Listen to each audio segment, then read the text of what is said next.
Good evening, everybody, and welcome to Celtic Rumours TV, episode number 190, the Bawz and Bovril podcast, with myself, Mark. Tonight we've got Big Jerry Ways. I don't know if he's actually on there yet. Are you, Jerry? Aye, I'm here, mate. How are we doing? Oh, you're there, aye. I'm good, mate. How are you? Living a dream, ticket to boo. Ticket to boo. And we've got a living legend. We've got a Bishop Ways tonight, JFP. How are you, John? He's wrestling his mic. I don't know where he's went to. He vanished. I'll just go. He's still on. Hey guys. Oh, there he's there. How you doing, John? Not bad. How's things? Aye, all good here. Aye. Yourself, Jerry? I'm good, John. Thanks for asking. How are you keeping? Aye. Living the dream. Sure, that was a long day. It was a long day yesterday. That's I wasn't buying the package up until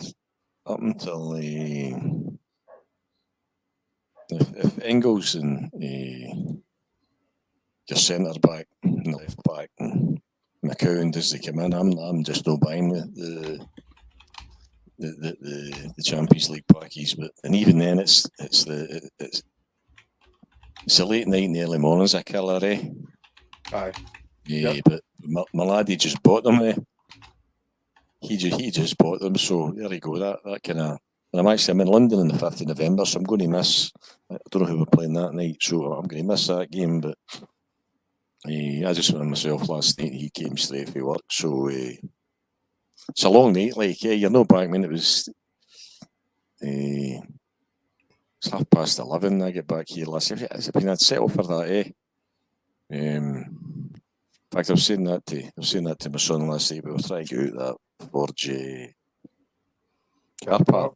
Aye, wild. And I was saying that to him. I said, way back in the day, the talk was, did we go to Cambuslang or did we go to Strathclyde Park? Mind, even that was mooted at one point, eh? Aye. Just because for the transport links, because Parkhead's dire, eh? Certainly for traffic, but you'd have lost. It would never have been your spiritual home going to Cambuslang or going to Strathclyde Park. I think you'd have lost more than you'd gain, eh?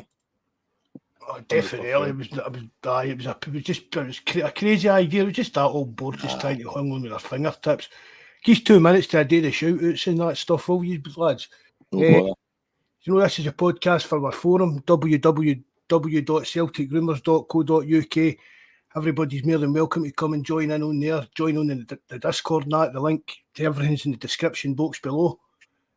Some shout-outs to some of the boys for the forum and that. Paul's just, I talked to Paul there just before we went on air. He's to get back to the doctor with this knee again tomorrow. There's something went wrong with it again, so hope that gets better soon for you, Paul, mate. I don't know if he's listening in or no.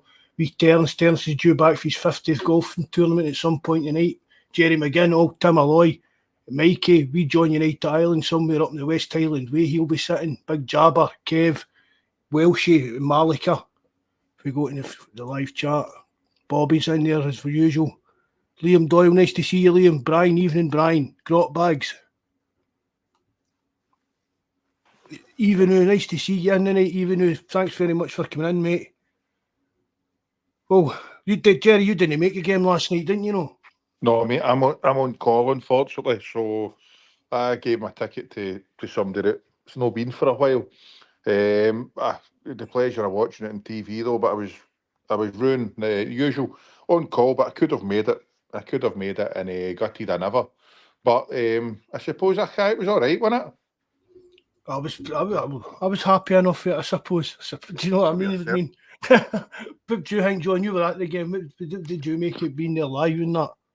I think it never fantastic. Yeah, the atmosphere never ceases to amaze me. Eh? In fact, I'm just sitting here texting a wee pal for wee pal in Derry. He's saying that to me, an atmosphere last night. I said, you know, tremendous, but with it being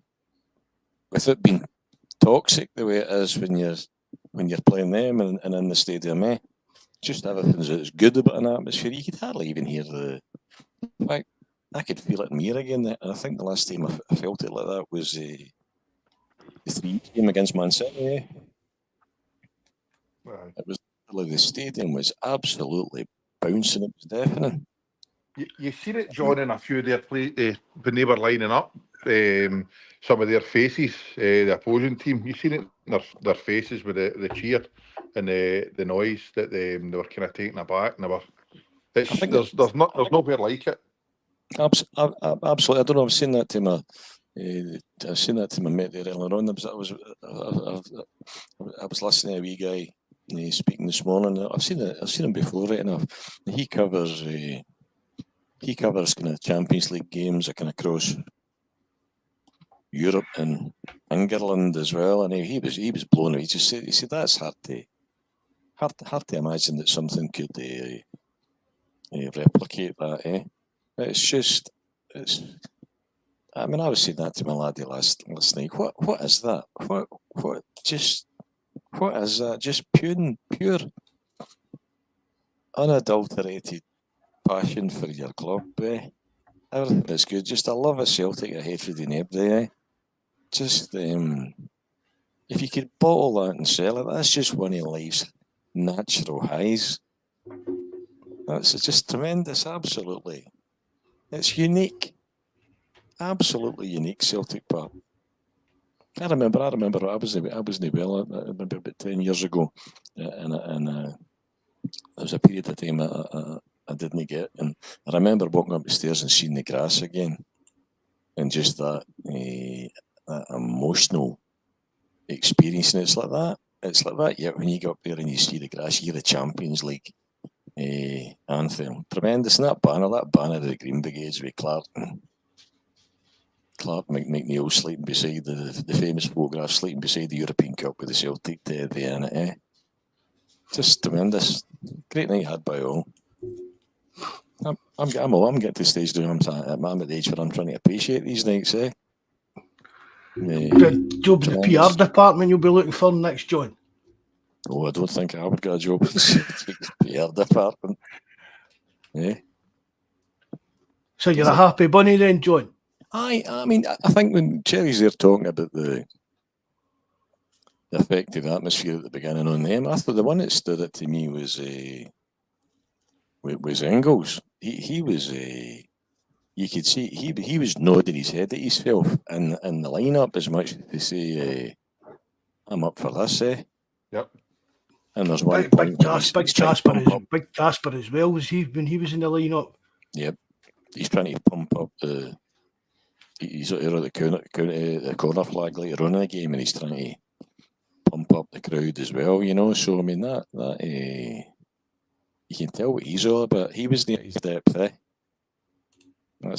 think you've got a special player in your hands there. You've not seen much of him yet, but say again. Engels, are you talking about? Aye, yeah. Aye. I mean, that's only like really setting game for us, and she wants to get settled in and right up, and Rodgers gets him working the way you exactly want him to work. It's going to be honestly a cracking player for us. Aye, I think it'll be fun. I really do. I think see,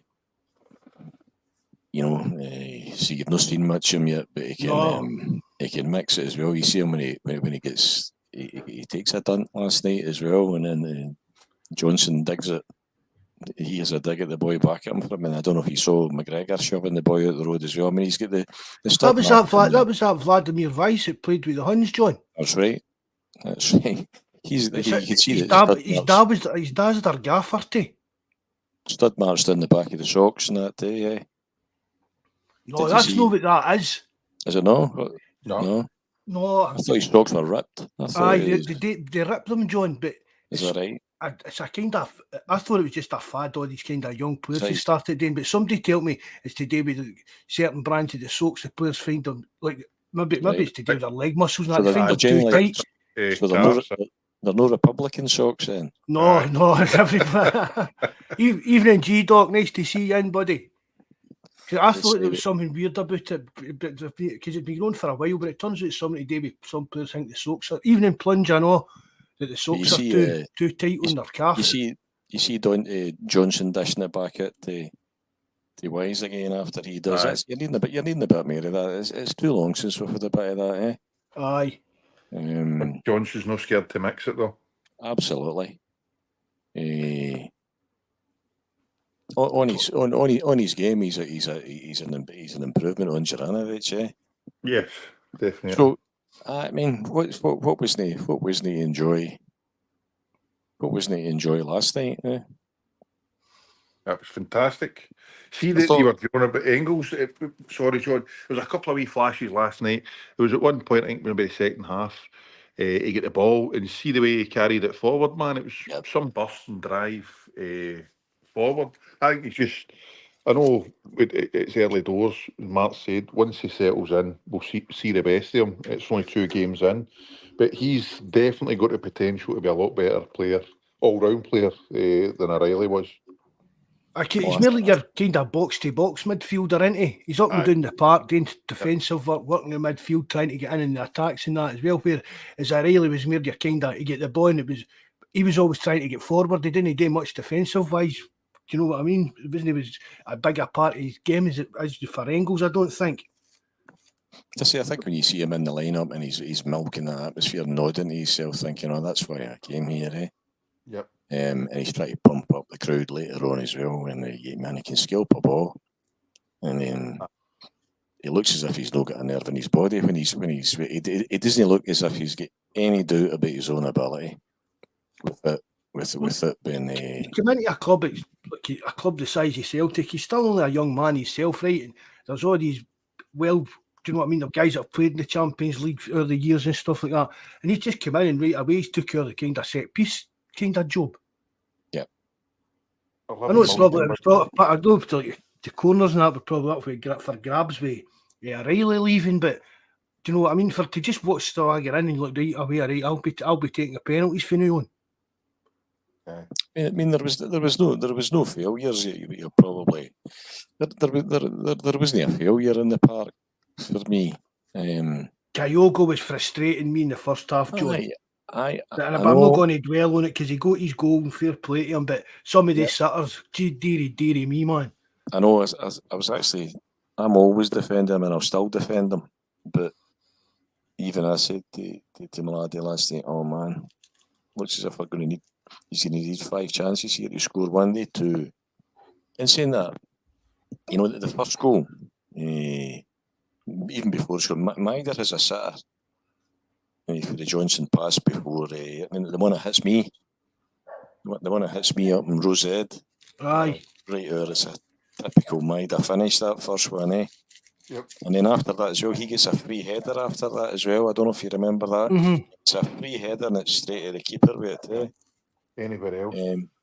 So he had a couple before we get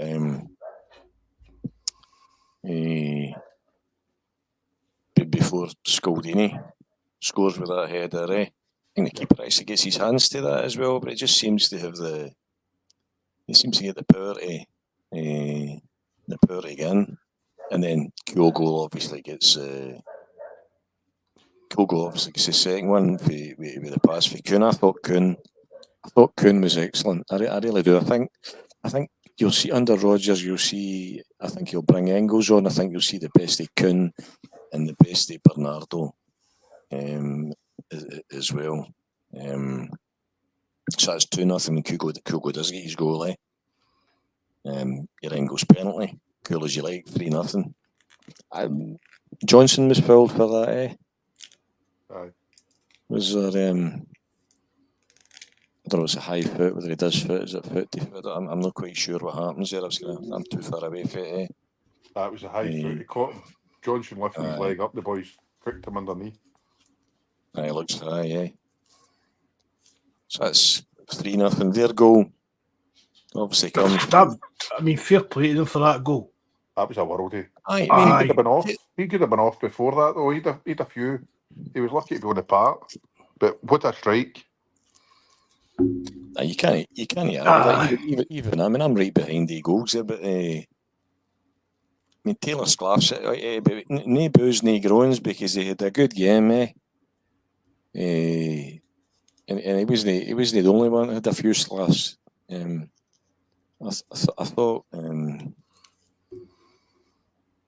thought if anybody looked at times as if they'd struggle a wee bit at bits and pieces, maybe CCV did. He's meant to have left the moon boot on again last night, John. That's So I right. don't know if he's carrying a knocker that.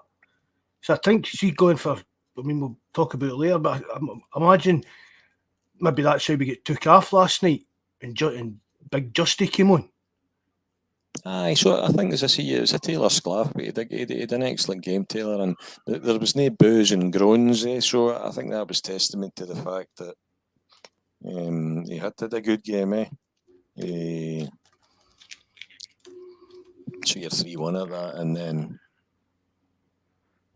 you get Maida again, and Kyogo plays. That's back to Kyogo again. Kyogo plays in Maida for that fourth goal. Nice bit of skill. Plays in Maida. Great finish. Great finish for Maida as well. I mean, you can't argue with that. 4-1. And then the fifth goal, you've got Kyogo plays in. Sorry, Hatate. Great wee bit of skill for Hatate. He plays in. Maida. The fifth goal, fantastic ball, weighted pass for James Forrest. It was a cracker of a pass. That it really was. Splits two defenders with it, and then fantastic finish for Big Ida. That'll do him a world of good as well. So, I mean, he did an excellent finish at the weekend as well, but obviously offside. That's looking like the Ida that we saw last season that was instrumental in his winning the league, securing the Champions League, and winning the cup. That's what all the comments about what we've paid for Ida behave. Yep. Ida's paid his seller before he came. You just about depends how you look at it. The way I'm looking at it, Ida was just about free. If Ida doesn't come to the club, arguably you're no winning the league, you're no winning the cup, you're not the Champions League. Yep. So if we paid 8 and he was worth 4, big away, great finish for him. Good to see him get. Good to see the big fella getting on the score sheet. Nah, brilliant. Well, I think Maida. I think Maida as well. I mean, if he had the end product all the time, he wouldn't be at Celtic. But man, what? I don't care what team you're playing. Nobody's going to like playing against Maida. No. I'd like to say myself later on, John. It's one. It's just. I mean, you've just said what we've always said. If he could score goals and cross the ball better, there's no way you'd beat Celtic because, I mean, it's his pace. It's just his actual pace. It's his work. He's constant. Do you know what I mean? He's constant engine. Do you know what I mean? You maybe come up against a fullback that'll can maybe catch him or even beat him, but no, try and do it again 20 seconds later, and then another. Do you know what I mean? He's chasing him up constantly about the park at that kind of speed. There's no fullback in the world that could be able to keep up with that, I don't think. I thought Hatate had a good game. I thought Bernardo looks superb when you see him at times when he comes on to Kuhn. As I say, I think you'll see the best he can. I think we've already said that earlier on in the season. We'll see the best I can, and that wee bit, that wee bit, the wee kind of sight flick that Hatate does when he plays in. He plays in Maida. Nice for Hatate as well, And McGregor just does what McGregor things, doesn't he?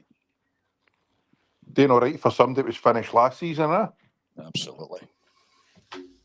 They're talking. See that Brian and Bobby in the chat. They're talking about Bernardo replace Hatate in the away games and that. I don't think it's going to work like that. Going with the way Brendan Rodgers has been talking, it's like players aren't getting dropped. It's just whoever they're up against and what way Celtic's going to play. That'll determine who we're playing. Do you know what I mean? That's what Rodgers was saying the other day. It's not a case of like Bernardo didn't get dropped for Hatate. It was just a case of, but this is the way we were going to play. We were preparing for the midweek game. So I think it was the plan all along was that it was going to be Hatate that was going to be starting. I don't think, apart from the usual suspects, even probably maybe down to the fullbacks going forward and stuff like that. Maybe Taylor not playing all the Champions League games because he'll bring in the boy for Barcelona. But I think we'll pick the usual suspects, but then it'll be like maybe certain positions will be changed by the personnel, and it was probably some of it will surprise us, but it'll be all just down to the way Rodgers is wanting to play the actual game. See, I thought Bernardo would be starting instead of Hatate. I think everybody did. Maybe no, as you say, against them, but maybe, as the boys are saying, Dortmund are at Atalanta. I wouldn't be surprised, because as much as he's a great player, I think, as I said, sometimes he's a wee bit reckless with the way he gives the ball away when we're up against it. Granted, he's fantastic. We missed him when he was injured, and I love seeing him carrying that ball forward, but he doesn't work as hard as the rest of them, and sometimes he does give the ball away, but an all-round fantastic football player. But as I just say, I think Bernardo, for me, offers that wee bit more security. But, well, it's fantastic problems to have. It's been a long time since we've had to have discussions on who we're going to bring on before. If them to get injured, you were fear of God putting you. So it's good to have a strong bench. It's the strongest we've had for a while. Do you know what I mean? There, Bobby saying it. I know Rodgers has said this is the best he's felt. The best he's felt getting into a Champions League campaign. Aye. The best squad and stuff like that. So everything seems to be coming together. Do you know what I mean? I said to my laddie last night, you know, how many times you're in that Champions League last year, we get a good account of yourself, and we're all sitting here and we're more frustrated because we know that the board has let Rodgers down, and we talk about fine margins. Well, bringing in the quality like Engels, that's the quality that make fine margins go in your favour, when you're bringing in players of that stature. So last night had everything written over. Had Rodgers is just, don't give me 9 at 2 million, give me 2 at 9 million, written over the top of it again. And I don't see regressing back for that there as long as Rodgers there. That'll be the strategy, and the recruitment strategy, and what Rodgers hopefully can put in place is the recruitment structure to deliver that. But that whole game's got a just different tone against it last night, and largely down to the impact that Rodgers has had on the board in terms of recruitment. There's no doubt about it, and I said to everybody around about me last night, and I know I can't unburn his book, but for the quality you've got in that part, your greatest attribute last night is in the dugout, beyond a shadow of a doubt. Do you think him looking back at last season's campaign, if they had backed him properly, could have done something in that group? No. After the 3 games, I thought I've said it before, we never disgraced ourselves. There's nothing on it, Jerry. You just wonder if they'd properly backed him then, could we have maybe done a wee bit better, and was he getting enough time last season to identify what he needed and where he wanted players? But Jerry, that's all. That's history, isn't it? That's history. See, looking forward, I agree with you, John. As long as he's here, I think they'll continue to back him. And you see, we're trying not to get carried away.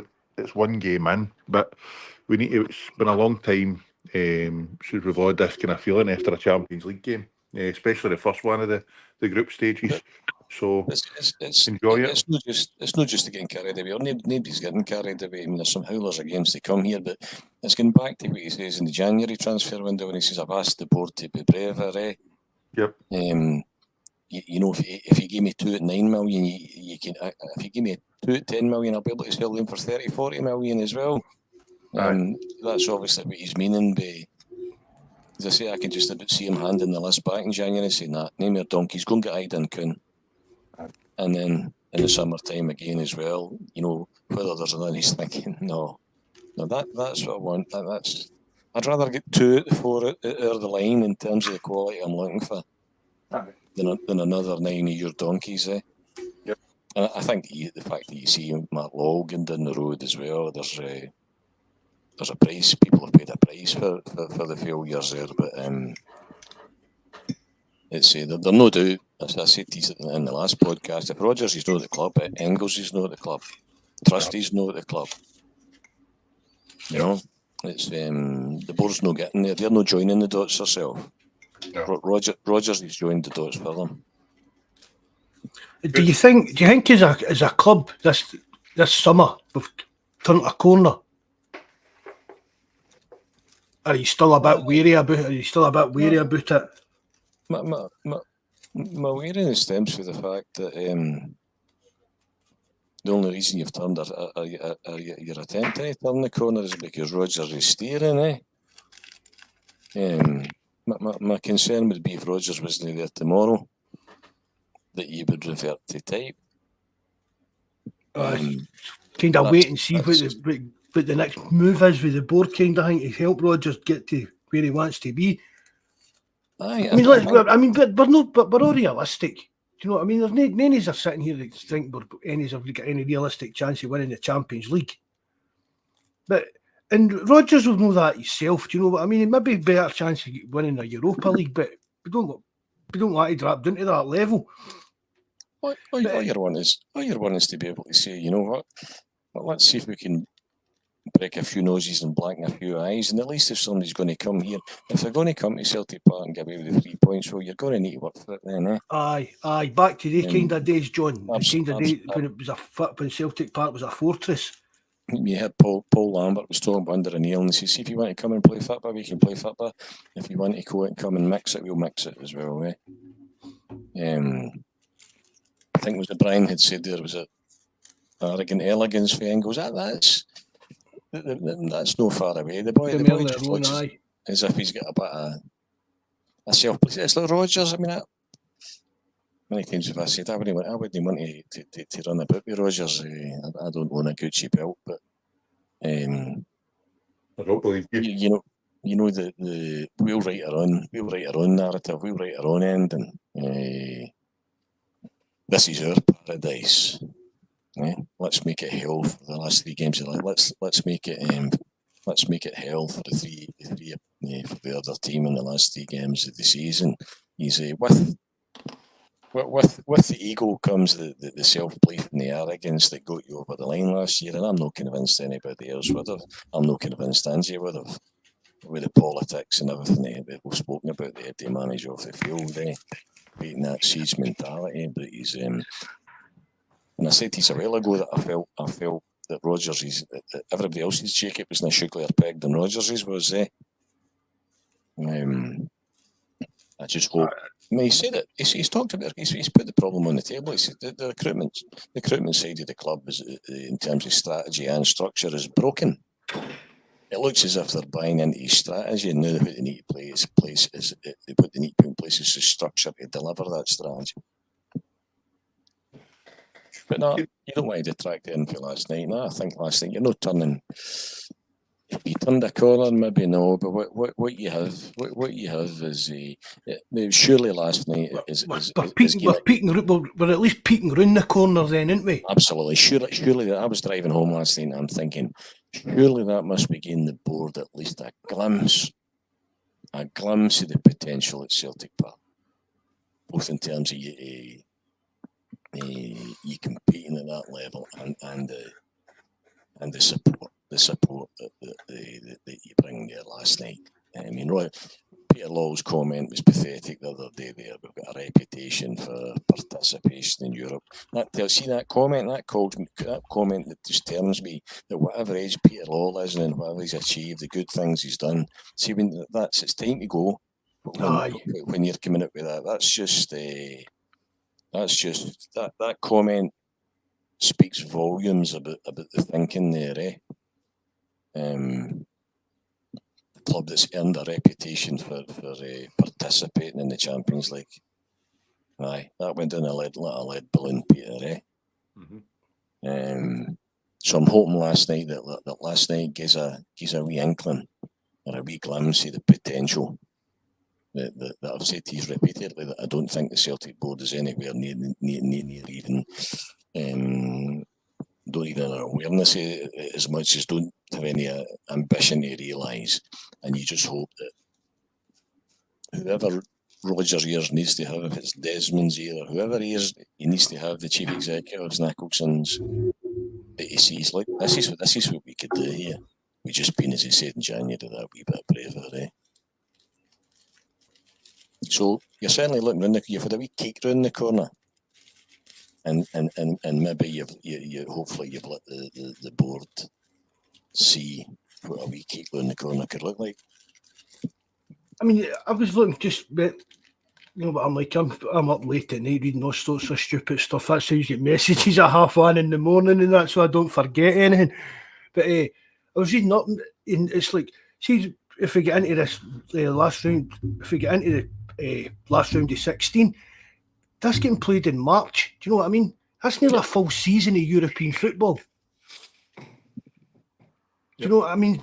I mean, maybe see in the next couple of years, they'll maybe just make that Champions League a bit bigger to make it. Do you know what I mean? So that there's going to be games. Do you know what I mean? More games, and it's going to become just that it'll run concurrent with the full season kind of thing. Because and see the money for that. I think you only get £1 million if you get into the playoff round, but see if you get through that into the last 16, you get £11 million just for that. The importance of the Champions League is, I mean, that nobody, we're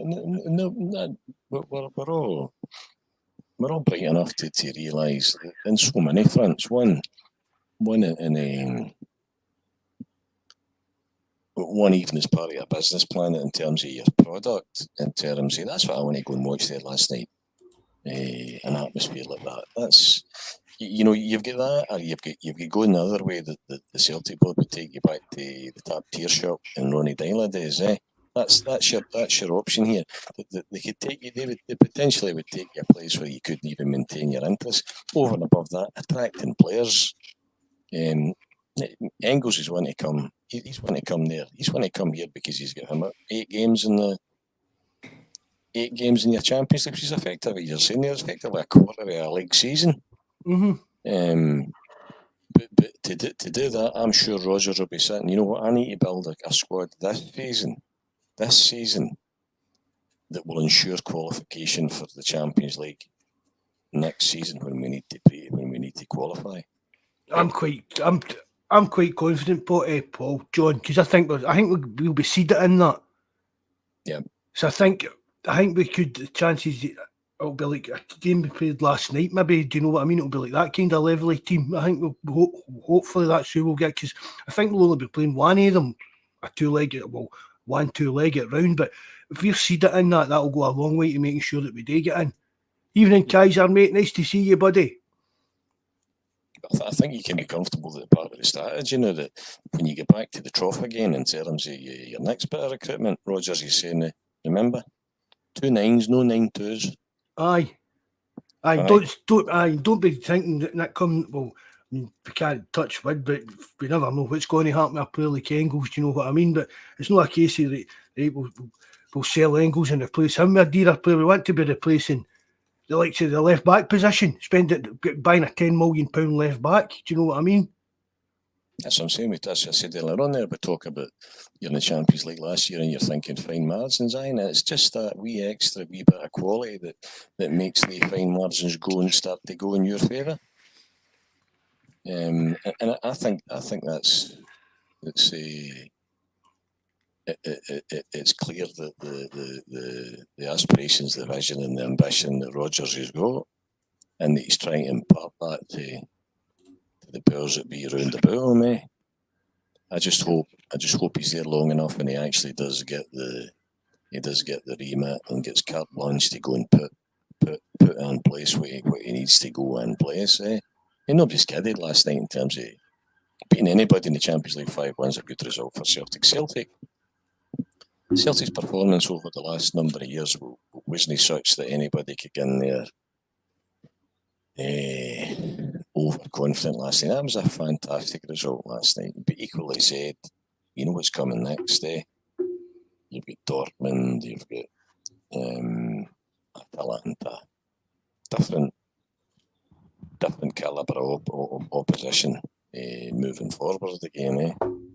But let's stick in the positives. Last night was a good place to start. You don't take 3 points last night. You leave yourself an uphill struggle.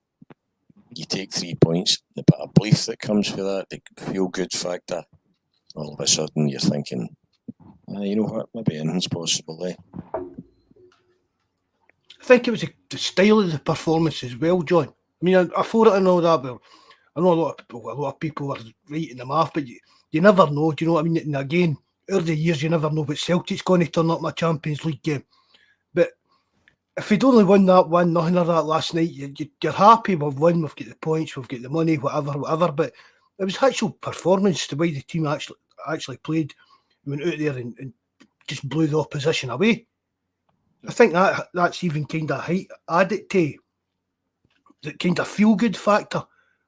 And the way you look, I mean, consider how the Celtic fans were all arguing with each other and bickering with each other and that just 6 weeks ago at the end of the transfer window, if it even was that. Yep. And look at it now, everybody's singing off the same hymn sheet again. We're all happy, do you know what I mean? But we're being realistic. We know that Dortmund and Atlanta's going to be a different gravy. Even Leipzig at Celtic Park's going to be a right hard game for us. But we done last night what Celtic's been needing to do for years and set a marker down in Europe. Absolutely. Like, you put, right, fair dues are maybe not the best opposition, but if you put a weaker opposition in front of us, we're going to blow them away.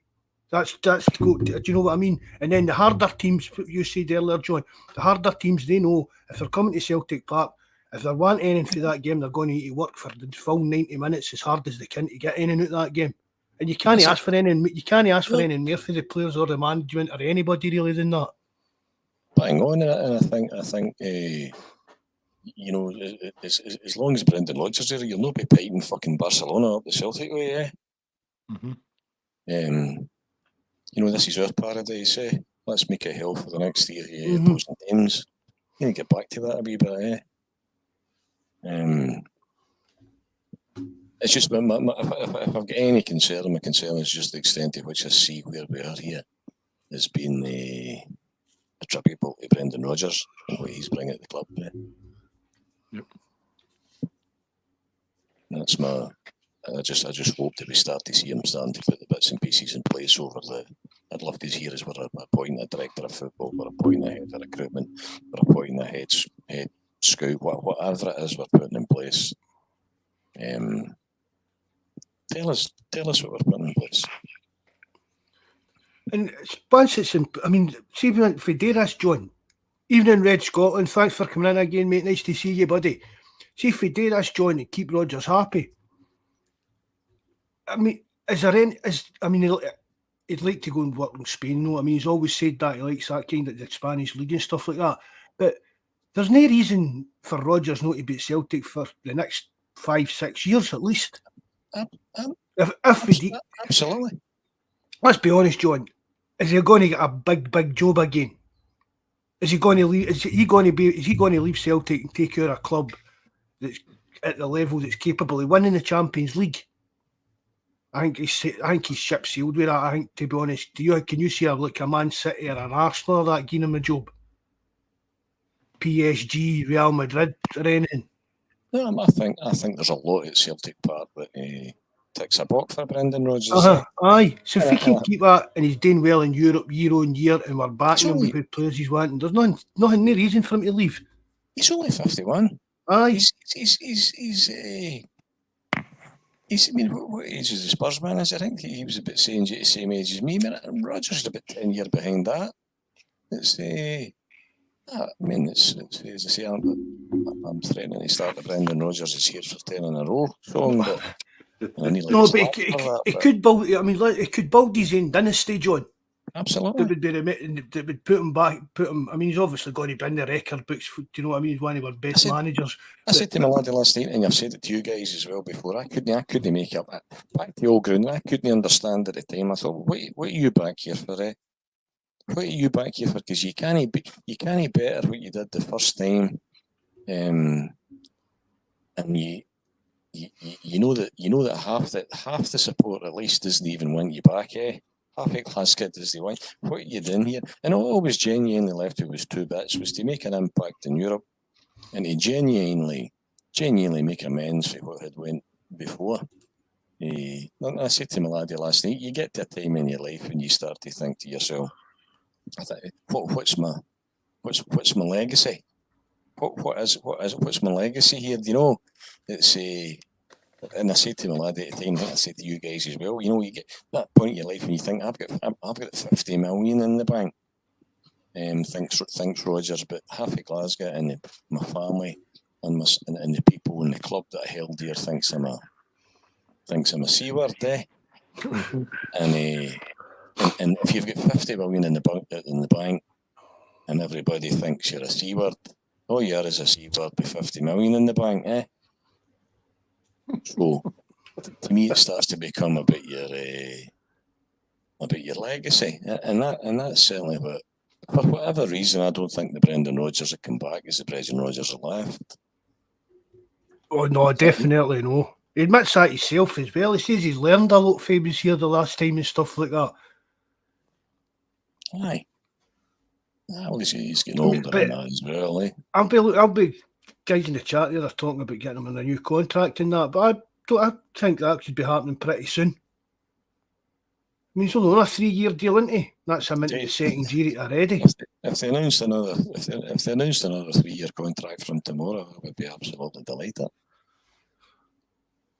Agreed. Because you would know then, John, wouldn't you? This is going to go the way we're wanting it to go. There's no way Rodgers is going to sign a new extended deal if he's not getting the backing that he feels he deserves in that. So that would be a great statement. Imagine he just came out and announced that this week on the back of everything that's just went on. It would be tremendous. I say to you, everything about the aura and about Rodgers just now, but as I said for last season, and we've picked up with box office, Brendan, everything about Rodgers is just a man that knows it's his ball, yeah. Mm-hmm. And it's as I say to you, you get to that point where you could say to the man you're working for, this is the way I want to do it. See, if you don't want to do it that way, that's all right. Get somebody else to do it, and I can go and do something else, eh? Yep. Brendan Rodgers doesn't need the Celtic board and Celtic Football Club need Brendan Rodgers more than another way around about at this present moment in time in terms of trying to achieve what we're trying to achieve. Nobody's bigger than the club, know that. But if Brendan Rodgers walks out the door tomorrow and you've got to walk out the door, you've got to get the door and get somebody that's better tactically as a coach, that can handle the press, that can deal with the recruitment, that can twist the board's gonads and change their direction in terms of strategy to bring the quality that he's wanting to bring to the club. Where would you find that? Where would you find that? What you presently have in Brendan Rodgers? No. He's 51, he's a young man. It's a hard, I mean, really, just the way he's turned, it's hard to explain because it was rotten. See the way you left in that. I was raging. I'm never buying into another manager like I did with him again. Do you know what I mean? It was a bit. Yep. But no, it's weird, man. It's like, as you say, John. It's like it's just everything's just gone the way we want it to go. We're just gone from strength to strength. Them across the road are a laughing stock. Going from I don't know, the opposite from strength to strength, disaster to disaster. And as you say, the most integral part of that, the new, is because of Brendan Rodgers. Yep, undoubtedly. As I said, I heard somebody saying the other week there again, I was just about willing to accept him back, but I wasn't expecting to fall in love again. Light me, baby. Do you know? That's the problem, Rob. We've all bought into him, hook, line and sinker. Absolutely. Again. That's the thing. That's what Red Scotland's saying there. We are in a way lucky that Brendan Rodgers was born a Celtic supporter.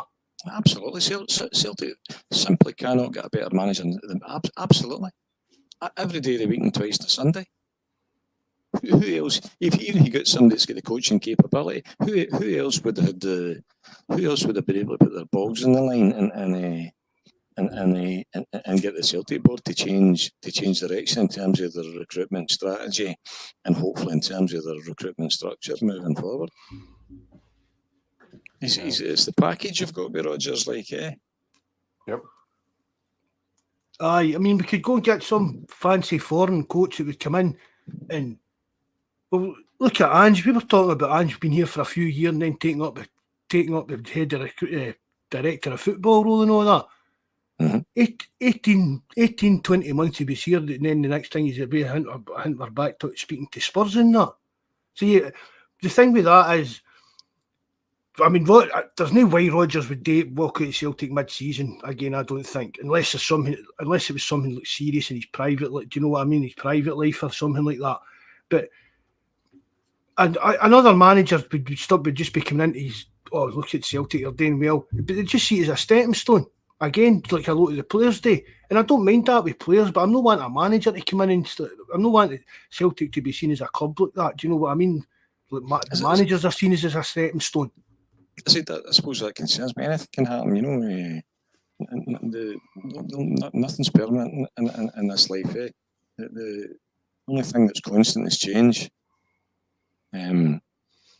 Nothing stays the same forever, and if for whatever reason, somebody's personal life or otherwise, and Rodgers is not there tomorrow, you're needing that vision, that ambition, that ambition, the knowledge to put a structure, strategy in place that can help Celtic realise its potential to go and buy the £2 9 million players and no £2 million players. You need something that I would be happy if I thought the club had that in place,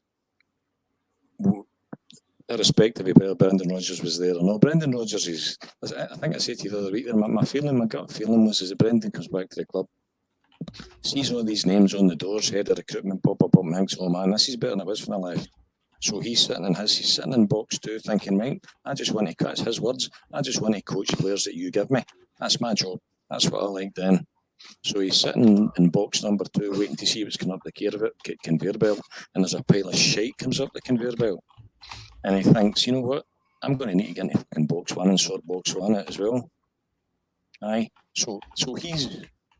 That's what concerns me, is that I don't see the vision appears to me. The vision appears to me to be in a direction that should be coming through the CEO.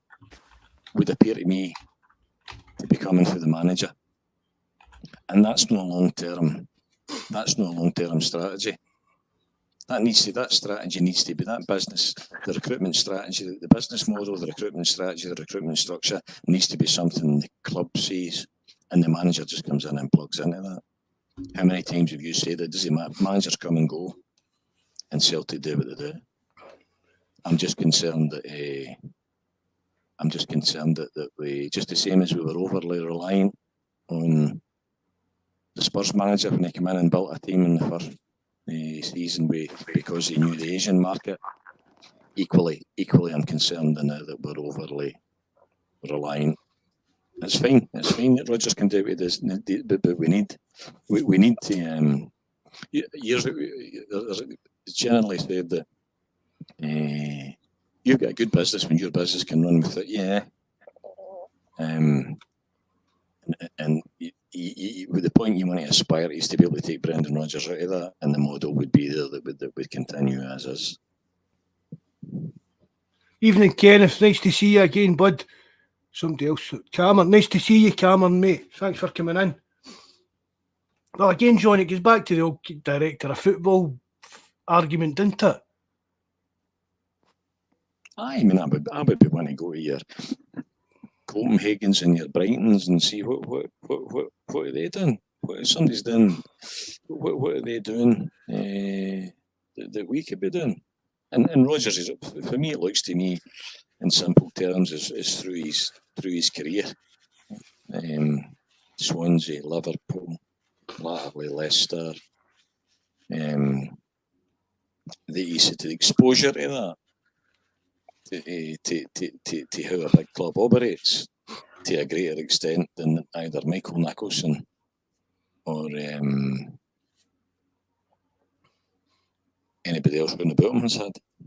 And that to me is which delivered you a League and Cup last season, and that to me is what will deliver you a League this season, and hopefully a wee bit of progress in Europe. No, I don't think we're in the corner, but I think last night allowed the board to be peaked on the corner. Mm-hmm. What you got to say about it, Jerry?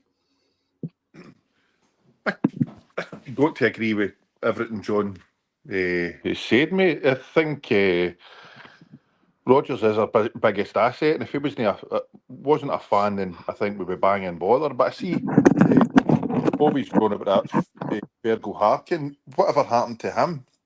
I mean, we all thought at one point he was going to be coming in to be the director of football, and by all accounts, it sounded and looked as if it would be a cracking shout. But once we appointed Ange, it all went quiet.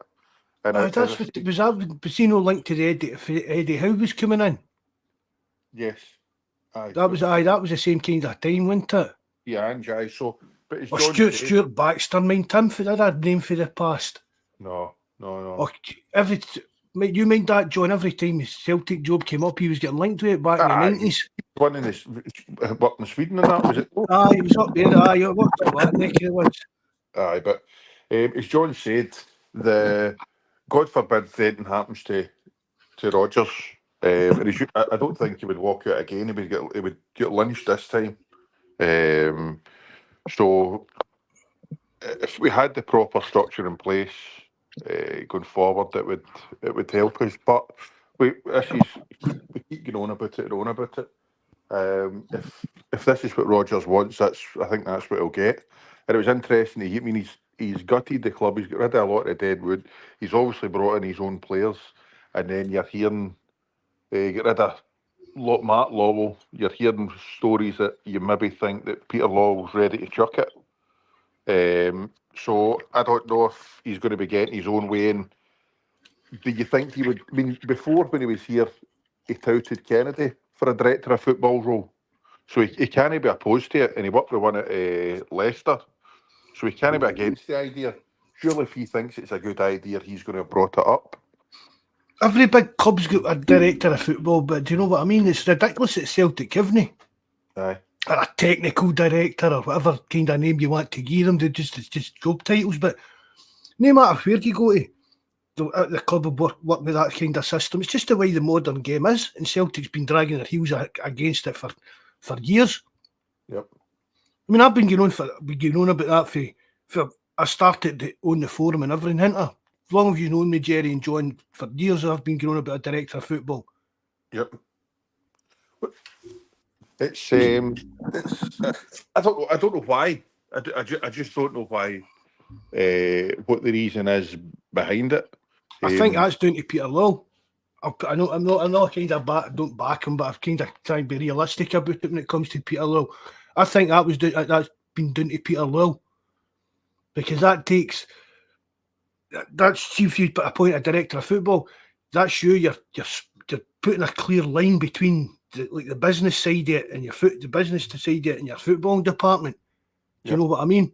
Because it's just down to like the CEO and the director of football work together, but the director of football, the CEOs don't get like any real input on the football side. They're just there to look after kind of the finances and stuff like that, and just the way the club runs. But they've not got any input in the actual football decisions.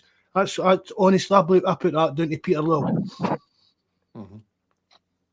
Yeah, anyway, moving forward, you've got Dortmund to go to next, in the Champions League. Dortmund, Atlanta, and then we've got Leipzig at home again, eh? Aye. It's a big ask to get something in Dortmund and Atlanta, eh? But that's for three hardest games out the road as well. Yeah. That'll be us only halfway through it, and that's what we've played for three hardest games, and we're but another 2 games at home. I'm confident. I'm especially after the performance last night.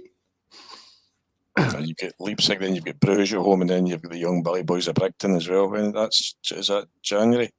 That's in January, aye. Mm-hmm. Mm-hmm. Yep. 22nd of January. Say again, Jerry? I said, we'll see where we're really at when we go to Dortmund. But I tell you this, there's not going to be many teams that outwork us, because we're hard working team, and we're due a bit of luck.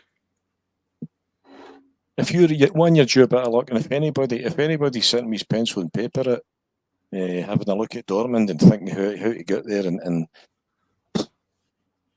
minimum, don't get pumped. Yep. Don't get pumped, and would it be possible to come back with a point? You know, would it come back with a draw? And that'll be stinking. Don't get pumped. Can we take anything for it? Do you think, You don't John? want another Barcelona 6-0. You don't want your pants pulled and it destroys your confidence. You're looking to go there. Don't get pumped. Because a lot of this, I understand, can come down to goals for and against as well, eh? Yep.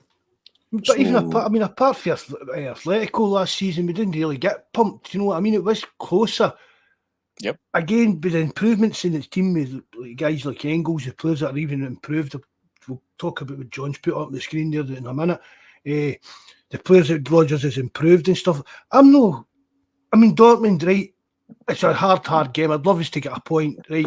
But I'm no 100% convinced that we'll get anything kind of thing. But I don't think we'll get pumped. I definitely can't see us take a pumping.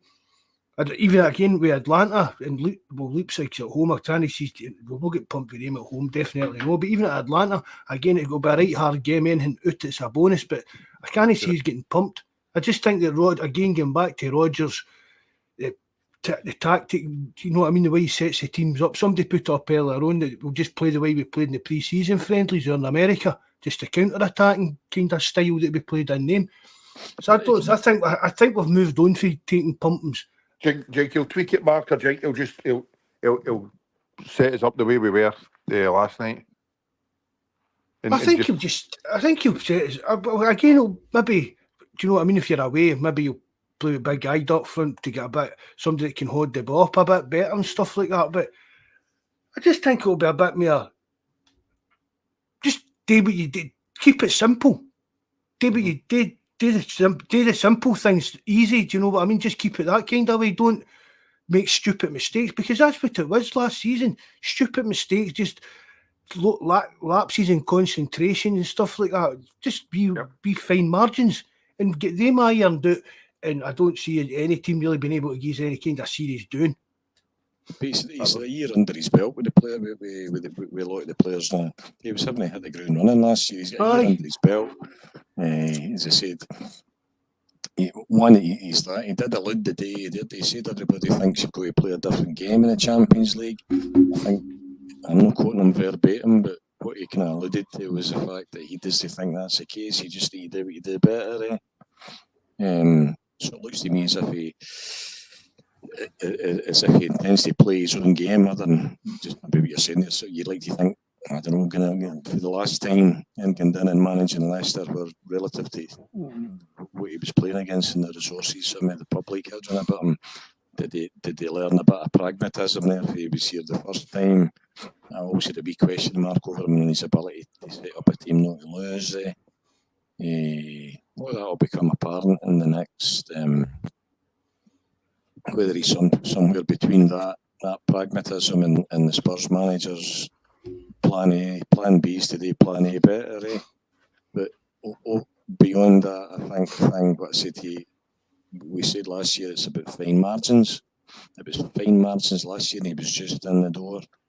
And the quality that the Engels of this world bring you is what can start to make these fine margins go in your favour. And look, you've just about getting to the point very nearly, maybe no everywhere, where you've got two players for every position.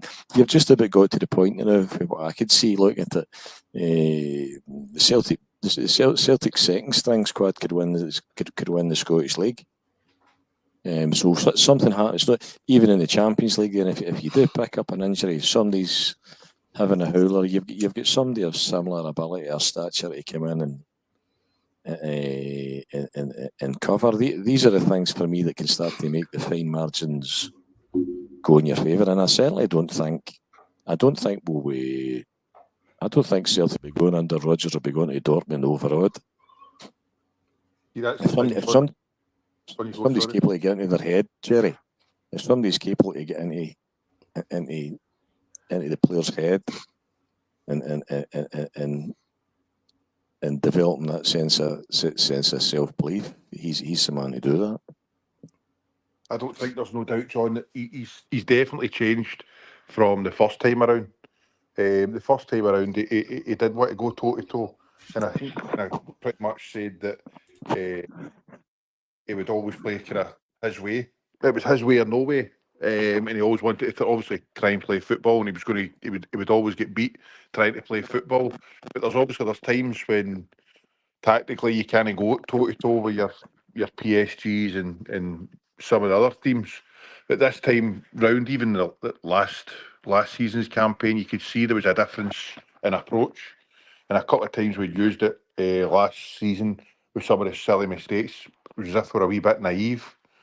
But you're hoping after last season's experience, he said another year with this team, that it can kind of, these wee silly mistakes that cost us so dear in the previous campaigns that are not going to be there this time around. It's nice to dream and be talking like this for a change after a Champions League game. So I think I'd say that, but you know, I'd say there maybe another wee bit of quality up front, but realistically keeping three strikers happy. Good to Kyogo, we criticise him. He's my head was going down a wee bit. Watched him last night as well. But I mean, I love wee Kyogo, but that's a couple of sitters he misses yesterday. He gets his goal, and then the other plus is Ida. Yeah. Ida has a great finish last week and a great finish, albeit he's offside. A great finish. A great finish last night. So you've got Ida, you've got Kuhn, and you've got pace. You've got pace and penetration either side of them, and Kuhn and Maida as well. I mean, it's a front line. It must be as pacey a front line as Celtic have had for a long time, eh? Yep. As I say, the Kyogo's movement's outstanding. Absolutely. He's now and then, he's one of these players, man. He scores all these goals that you think, how the hell's he done that? And then there's the ball across the 6-yard box, or a couple of yards out, and you think, how is he not busting the net with that? It's putting it over or putting it wide. But Mark said it before, he's one of these players, sometimes he needs a couple of chances before he'll put one away. Champions League, but some of these tough games, you're not going to get umpteen chances. You're going to need somebody to put the ball in the back of the net with one chance. Evening, Frank Kennedy. Nice to see you again, mate. Thanks for coming in. And sorry, Jerry. No, don't be daft. And as you said, Big Ida, some finish, and he takes it early and takes it quick, and that's what's caught the keeper out. Same as at the weekend. But as I said, the big man's looking back to what he was before. And as Mark's saying as well, you know, if you're away in Europe and you're nearing somebody that can give you a wee bit of, be a wee bit of an out ball, can hold the ball up better, a wee bit of physicality, it gives you something that's just a wee bit different for Kyogo as well, doesn't he? Yep.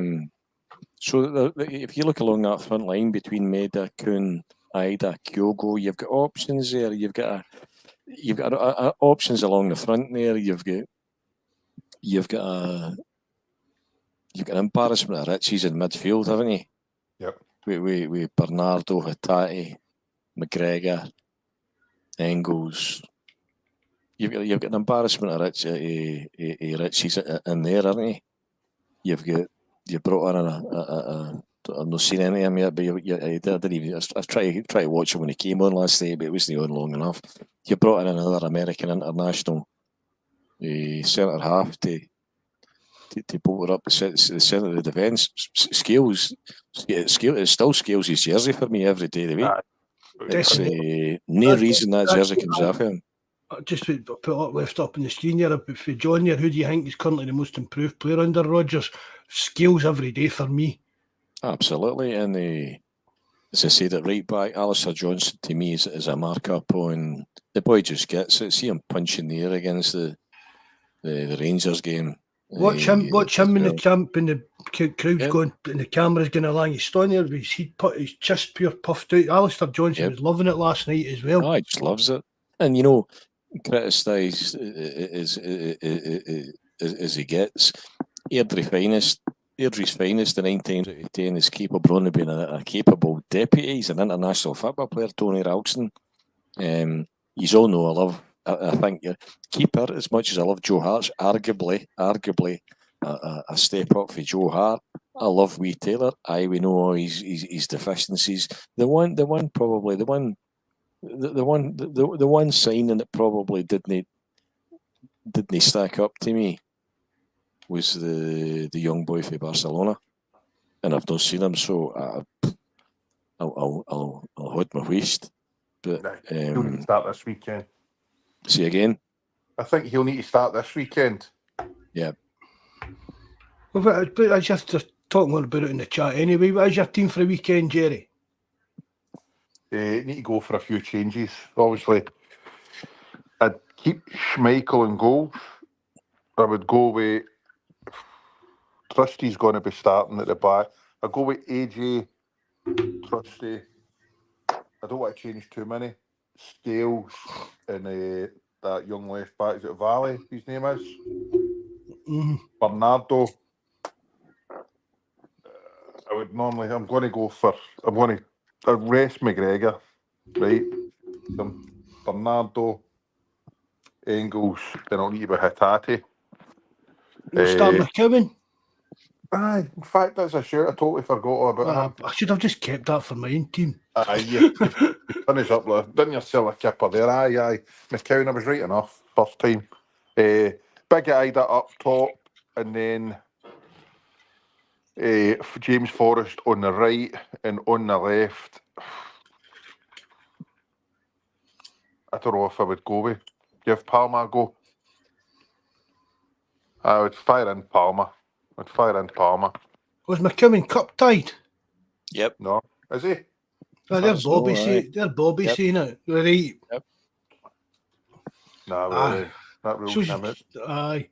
I thought that should have never mentioned. I know. I set you up. Well, I set you up for that. Testing to see if you knew. So that would be my team. I'd definitely get, but obviously Vickers, he's obviously nursing an injury.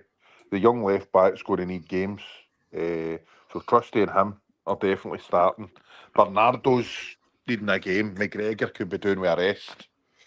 Ida could be doing with some extra minutes up front as well. So you'd want to give them games. But again, you don't want to change everybody. So I think we might see the young goalkeeper starting. Sinisalo is.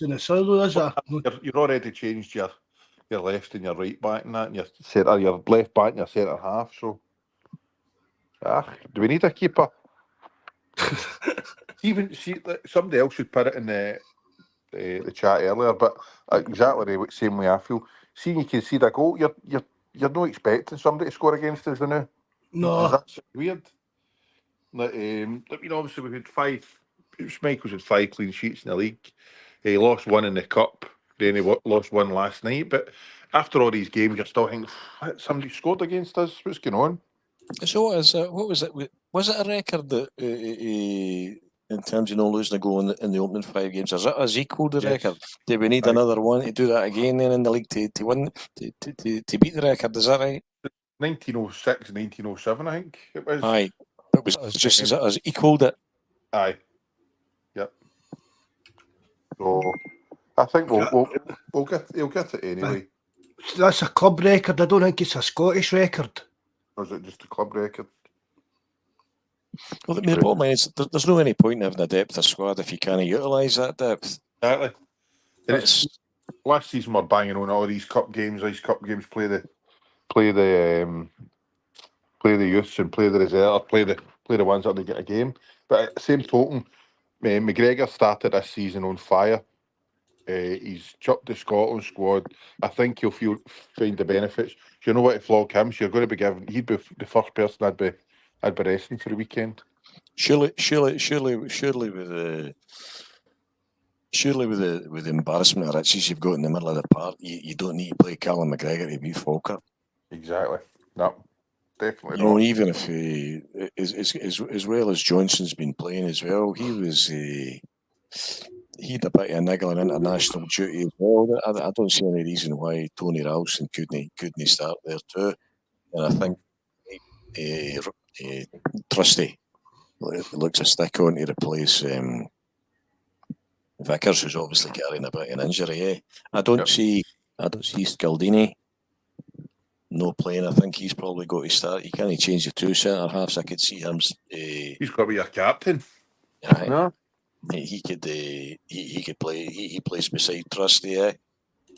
Does the new left back get a run it? I think so, John. He's good to see him. It's good to see him at some point. Good night, Brian. Thanks very much for joining us, mate. Cheers, Brian. Trust the process, Brian. If he doesn't start at the weekend, I'd be absolutely amazed what we bringing him for. Yeah, because he's going to be. The Scaldini will be captain this weekend if you're resting McGregor. Mm-hmm. The Vickers out. I think an argument for it, as I said, for Trusty Scales, Tony Ralston at right back, the new boy at left back. Yes, this is Ida up front is right. He's needing minutes in his legs. You can bring Bernardo in, rest McGregor. Ralston might be a shout because I was saying AJ. I know I'd never looked at last night. He had a great game. He came back with a knock. I came back for nothing. That's all due. So this is where you're actually your options are no great is on the wings and you're over reliant in terms of the top level. You're overly reliant on the Maida and Kuhn and Forrest coming on for a cameo. But the weekend's one for Palmer for me. If you can't play in that game, you would start to be having question marks. Aye, definitely. And I would go. I mean, Rodgers will need it, but I would go the full. I'd change the full team. Obviously, the midfield. Do you know what I mean? It's the same players, but see about John saying like Ralston at right back. I'd have that Ralston at right back. I'd just bring him in. Even Scales for Welsh. I mean, he's still a Celtic player. You've got to give the lad a game now and again. Do you know what I mean? And then the midfield. Calmac, aye. They need a tough for Calmac to be playing. So I'd go with probably Engels just again to get him used to playing the Brendan Way football, and it gets more game time in his legs as a Celtic player and stuff like that. Yep. Out in the wings, I would go with Palmer and Forrest, and I'd go with Big Ida up front. Aye. So midfield, Engels, Bernardo, and who else? See, I would have went McCown, but he's cup died. Aye. I've even get home on. Aye, home. Get home on. I think he's. They're Rocky. I know.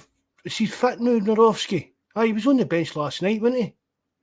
He's home no after Radar.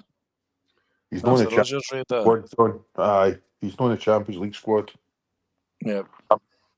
This is back to Rodgers' comment as well. You're talking about work rate last night in there as well and being hard to beat. And yep. You're hunting in packs, Roger. Many times you heard him saying repeatedly, ability's no enough is playing my team. Yep. Agreed. You're not really an option for Kuhn on the right hand side if you're going to, unless you're bringing on Forrest to start with, and he's not got 90 minutes in his legs,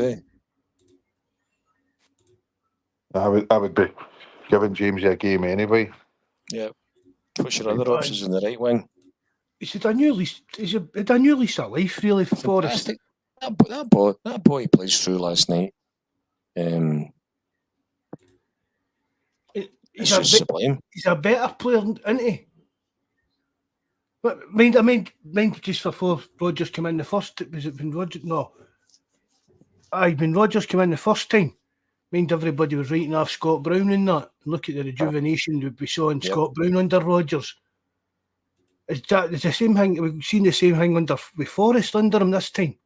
I think the back end of last season and this season is as effective as I've seen James Forrest. That boy plays. He splits two defenders with that. The weight on that pass last night is absolutely fantastic to play in Big Ida for that fifth goal. No, you know, it's. I thought Hatate had a good game last night as well. Is there a shout for him? And is there a shout for him against Falkirk? Just again to try and get them up to their mark Aye. sharpness into that's what you're kind of. So what are you thinking? Engels, Bernardo, and Hatate. Hatate. There's a shout. That's a shout. What's their options in that right wing? Who's still a bit there? That's Just Forrest and Kuhn, isn't it? Turley, No. has he been had a look in since? No. No, I don't even think has he even I've been on lost- the bench lately. I don't even think he's been on the bench the last few games, has he, that boy? But even at that, why not bring a couple of young boys up? Give them, maybe no start them, but give them some time in the first team.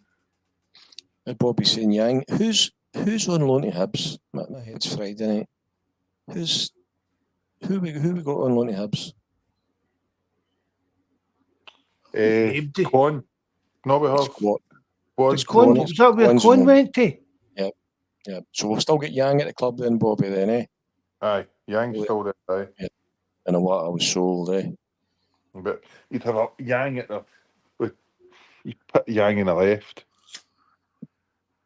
But he's, right, aye, as you've said, John, right circular. Yep. For a backup. No, a lot of options at the right hand side, eh? If you're wanting to give Maida and Kuhn a rest, that's where we're weak. But as I said, it's a good problem to have. But we've got enough there to. Somebody's alluded. Our second string would beat every other team in our league. So Aye. nothing to worry about. But as I say, but watched don't make change every day. I must have had nothing better to do with myself last weekend, but I watched them against Dundee United, eh? Man, they were poor, eh? I don't know how lucky Aberdeen have been to string together five wins as well, eh? Oh, that's a decent man. That's a decent manager. Aberdeen have got a holiday, John. Now, where did he come from? Mark? Sub Scandinavia way. He's a Norwegian. Right. Don't quote me on that right enough. But I mean, he's certainly. There was nothing in it. Dundee United could have taken something for that game too and still be sitting above them as well, eh? Did Butland get booked for time wasting, John? Is that true? Sweden is fair, John. Sweden. He's Swedish, is he? I can't remember, Jerry. Did he? Did you know say that to me? Was it you that said it to me, Mark? What's that, Jerry? Butland get booked for time wasting against him. No, it wasn't me. No. Somebody says to me, maybe Paul my leg. I forgot they were playing Sunday night. I was in the show, but I asked somebody. They're irrelevant, John. Oh, aye, it's just a fact. No, they announced a big fancy new record-breaking sponsorship deal. You said, is it, Mark? Do you know what I mean? It went up for 1.5 million. 1.5 million, 3 million. Aye, if they meet all the targets. Right, so that means like winning leagues and doing stuff. Right, so they're not getting the full 3 million out of it. And look what we got last night for winning one game. Celtic earned me last night. That's it. Chasm now, I was talking to Bobby about it on the Discord the other day, and Bobby was saying he wouldn't bother if he just went out the game and just kind of they didn't exist anymore. But I'm actually enjoying it now. I mean, see for the last two, 3, see if we beat them, there's just disaster after disaster after disaster, and it's a bit sick. Do you know what I mean? I'm actually enjoying their pain, their realisation that there's nothing left, that they're years behind us, millions. There's nothing possible that they can do to get near us again. It's just not going to happen. They're as close to us as Aberdeen are. And I want to keep them alive, and just to see how bad it gets, and their meltdowns. You see them on Twitter and pure meltdowns, just to poke the bear and keep it a wee angry man to have a laugh and a joke at. But they're just something like a plaything to us now. They really are. I'd flick the switch. I'd get rid of them if it was up to me. I know I can understand where you're coming from. It's brilliant, Mark. It's fantastic. But no, I'm like Bobby. I'd be happy if they if they never come near us ever again. They need us. We don't need them. I think you're talking about the gap. It's no the gap. We're not just talking about 11 players on the park or 25 players in a squad. You're talking about the whole structure, business model. Well, I'm criticising. While I'm critical of the Celtic board and whenever as a club, it's because you can see aspirationally where you could take that next step to be even further ahead of them again, eh? Not just ahead of them, they're not your benchmark, mate. What they do is absolutely irrelevant, eh? Your benchmark is Europe, but and hopefully that's a corner we're turned, John. That the board realised that we don't need them. Absolutely, I'll tell you. But again, John, I've said it before, right? If anything does happen to them, if they go out the game, or again, whatever happens, even when we're running amok and running away with the league and stuff like that, the fans can't even the stand shut down and that again. But that's why the fans have got to keep. The fans have got to keep backing the team, kind of thing. But the sustainability of the business models I've said about it's that hence why what they do is absolutely irrelevant, and you don't want that. Your aspirations have got to be getting realised in Europe.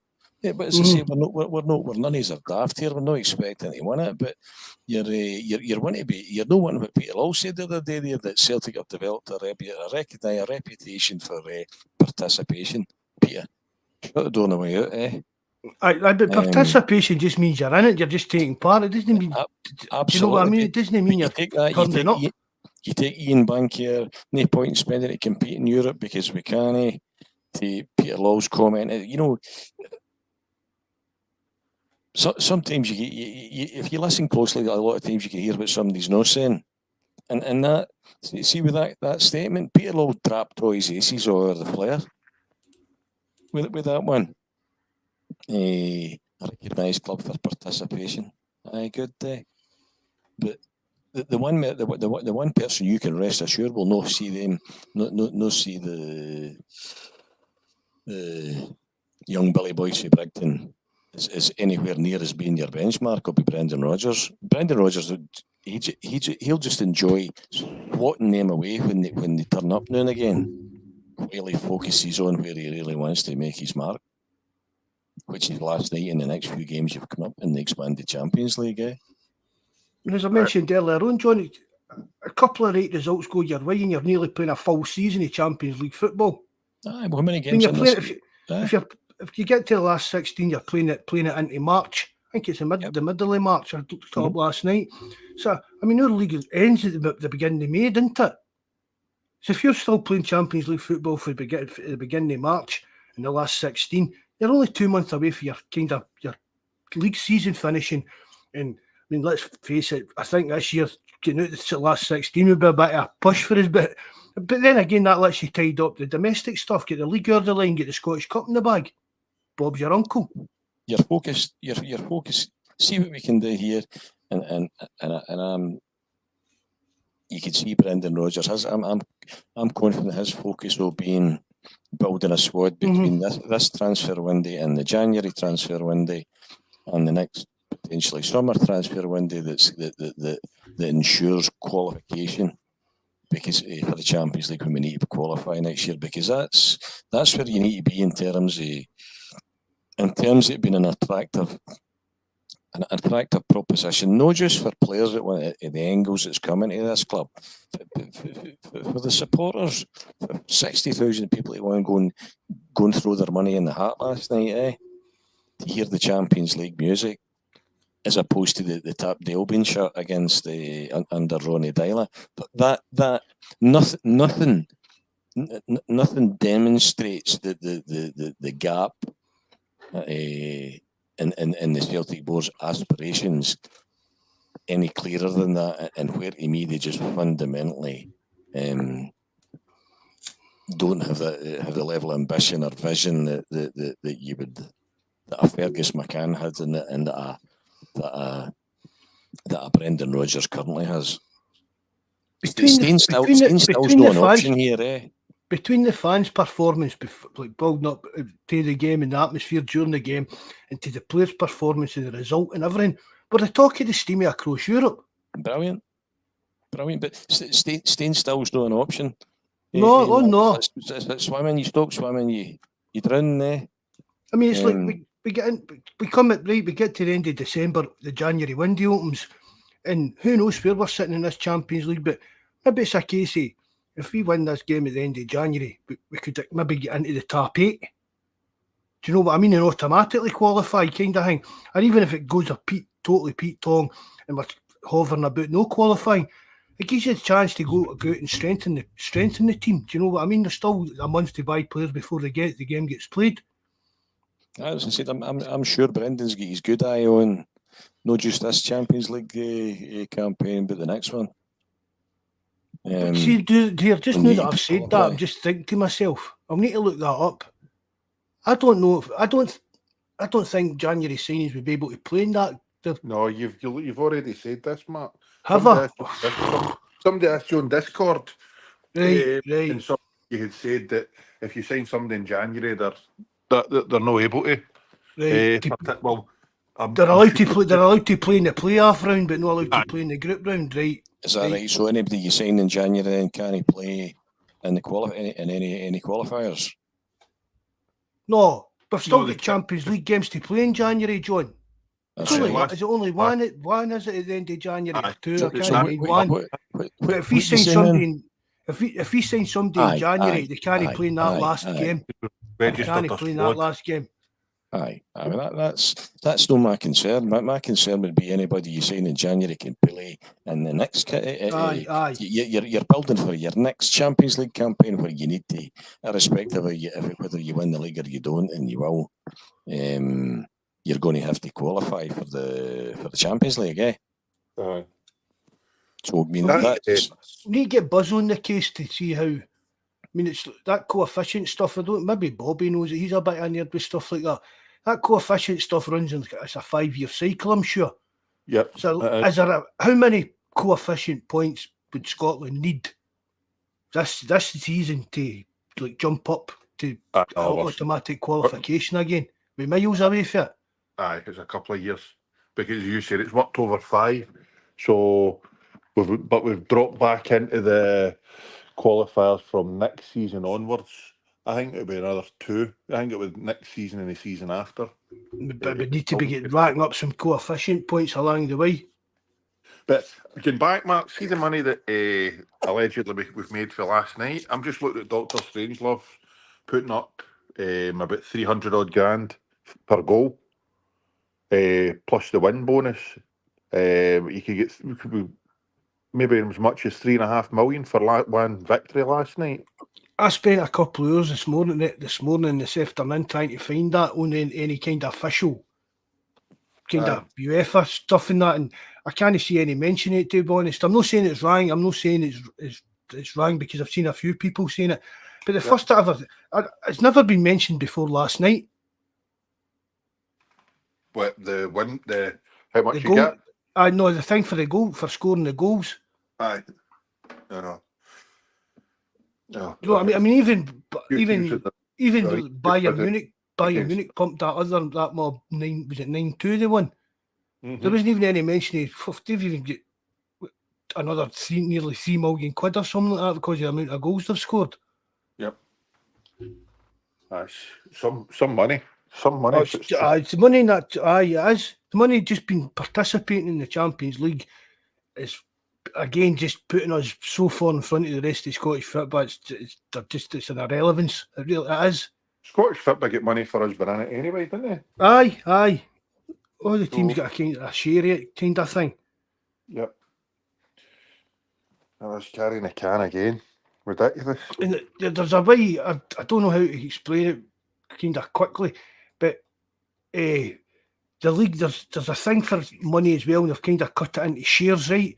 I can't mind off the top of my head, but the team that finishes the very bottom, like the very last plot, they get 1 share. The team above them gets 2 shares. Do you know what I mean? And all these shares are worth so many hundreds of thousands of pounds, right up to like the ones that finishes first ends up with like 40 shares or something like that. So see when you put that in here, that's going to add up to a right good few million just for a club like Celtic, like hoping to be in that kind of middle group. Aye. mean, I've said it. I'm absolutely over the moon with this new format of Champions League. A lot of people have been moaning about it and don't like it, but as soon as I looked into it and read up on what was entailed in it and that, I thought to myself, this is for a club like Celtic, like our level, we're pushing at a glass ceiling every season. It's like we're always getting pumped to put up against two teams that are just going to blow the other two teams in that wee group of four away. This format, I mean, our long term is going to probably turn into some kind of European Super League and it's get all that kind of stuff to entail. But for the here and now, I think it's a fantastic way for Celtic to progress in Europe, make some serious money out of it, and build back a bit of credibility, because you're not playing. You're playing teams that are poorer than you. You're playing teams that are the same level as you, and you're playing teams that are at a higher level than you. And for me, that's kind of a fair system. It's not just that. See, your sponsor. Somebody was talking about, is there a sponsorship deal no up at the end of this season and all? Aye. The Adidas deal's up, and I think the Alphabet deal's up as well. You know, imagine if we do have a right good season in this, the money that we could possibly get offered for new sponsorship deals if you're doing well in Europe. So I'd like us to move away from like daft gambling, alcohol sponsorship and that. I really would.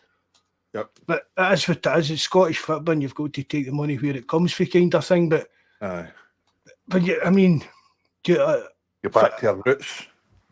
No, but even it's like, it's like how much, I don't know how much money Celtic get for their shirt sponsors or that, but it could, just don't even lose £1 million or £2 million a year and go with like a more kind of respectable company rather than just going with the highest bidder. Do you know what I mean, Jerry? Money, when you're rating in the money Celtic's rating in, a couple of £1 million a year is nothing into it really for a bit of I know for years you've always said that you would rather we never had advertising alcohol or gambling owner shirts, and understand that. I've met people before that have said the exact same thing.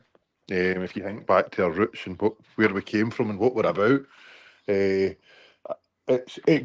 flies in the face of everything that we were started for or believed in. So I wouldn't be against it, mate. Me and you're not thinkers. But I'm not much a gambler either. Do you know what I mean? But I mean that's the thing. Obviously advertising works, but to the same extent, right? I was like, I'm going to open a wee betting account for the start of the season, right? I mean, it's just daft £1, £2 bets on crazy 5 accumulator things. You know what I mean? You can get £60 back for your pound and that with mad things like Buzz puts up in the forum with corners and stuff. But I didn't even think to go and check Dafa bet. Do you know what I mean? Like to open an account with them. Yeah. So it's just it's a weird thing. I wouldn't even mind if it was just. I mean, here was there one. If the shirt sponsorship's up, Jerry, what about a stadium naming? Kind of stadium naming and a new sponsor on the shirt. I couldn't see like I would never. Why not ask Adidas if they would do it? What's that? Sponsor, I know they make work kit, but why not ask them to sponsor us or sponsor the stadium? Naming rights. I would take the money for the stadium because no matter, they could call it whatever they want. It's not going to change with the way we refer to it. Do you know what I mean? I would take the money, no bother, for the stadium. And I didn't want to read out that, but I wouldn't be against that either, Doctor. Depending what pictures they were wanting to put on it. Aye. James Forrest would be right. Wee Forrest would be right into that, wouldn't he? No, but the stadium naming rights, for me, that's a no-brainer. Yep. See, the other thing, going back, John was going on about it was up to the fans for the stadium. Nobody top tier, not been closed. We keep saying it, and I don't know how we've not done it. Before the season started, there were some sections that I think were given the option. I think it was trial to resell your ticket or your seat for games that they couldn't go to. Was that true? Did it ever come to anything, Jerry? Because I was delighted with that. So was I. but allegedly there was a few folk had said that they had the option in their basket, and that they were going to be able to resell tickets. Whether it's happening, I've not spoke to anybody yet that's. I don't think it did. I don't think it did happen, but there was definitely serious talk that it was happening or had happened, but I've not heard anything since. And that's a poor thing for me.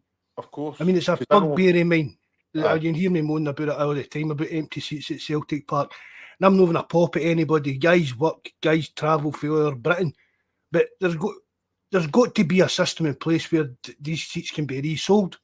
There's got to be a system.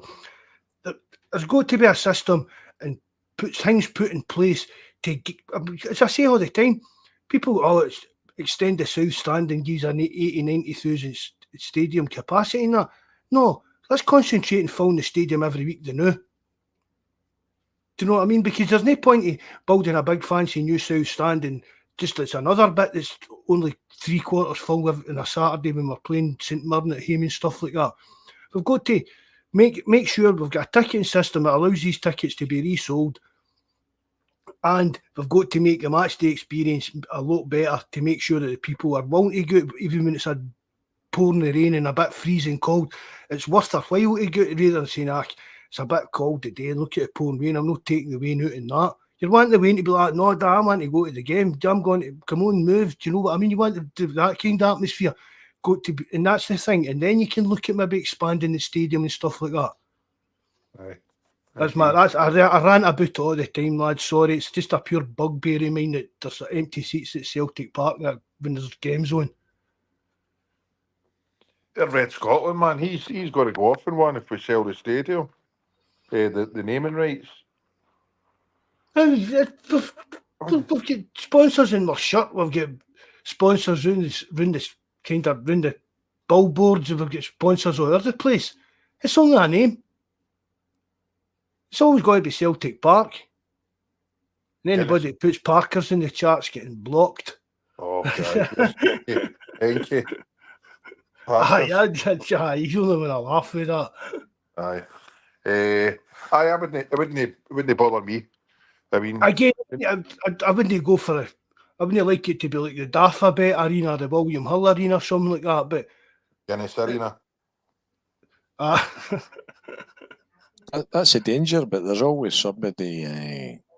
Does they want it to be something? You know, you wouldn't want it to be the Dafa Bet Arena. Somebody else. There's things I wouldn't want it to be. What do you think about John? The kind of bet with like betting companies and alcohol companies and stuff like that. I never really gave it.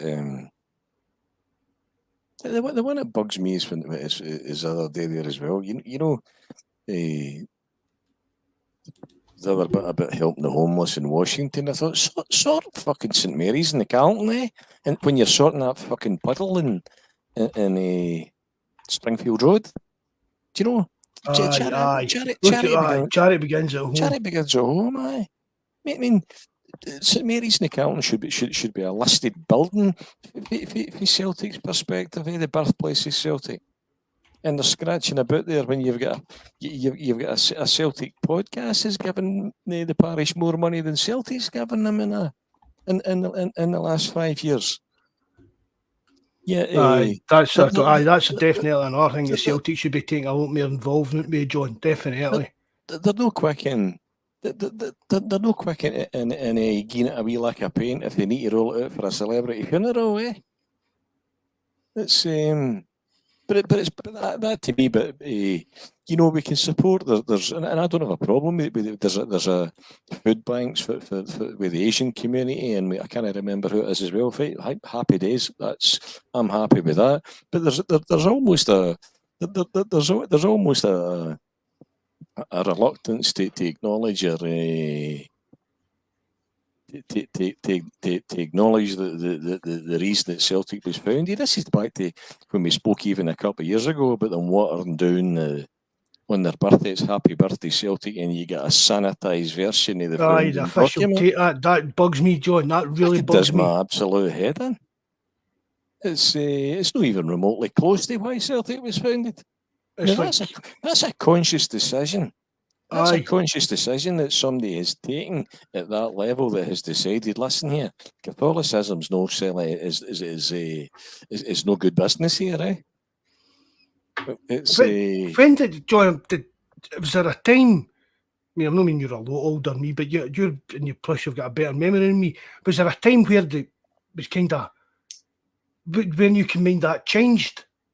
no, I don't know. I don't Was know that where it just changed. because that my take on it was, John, we all kind of knew it, but it's only for the kind of the social media age and internet age that we've all into this stuff so much. Do you know what I mean? As Celtic fans, and you look into every aspect, and there's all these things for the history that people put up, and you see the original version, and then so you see that, and then you see what the club puts something like. Well, That's right. When did that change? Why did the club stop promoting the actual official first mission of the club?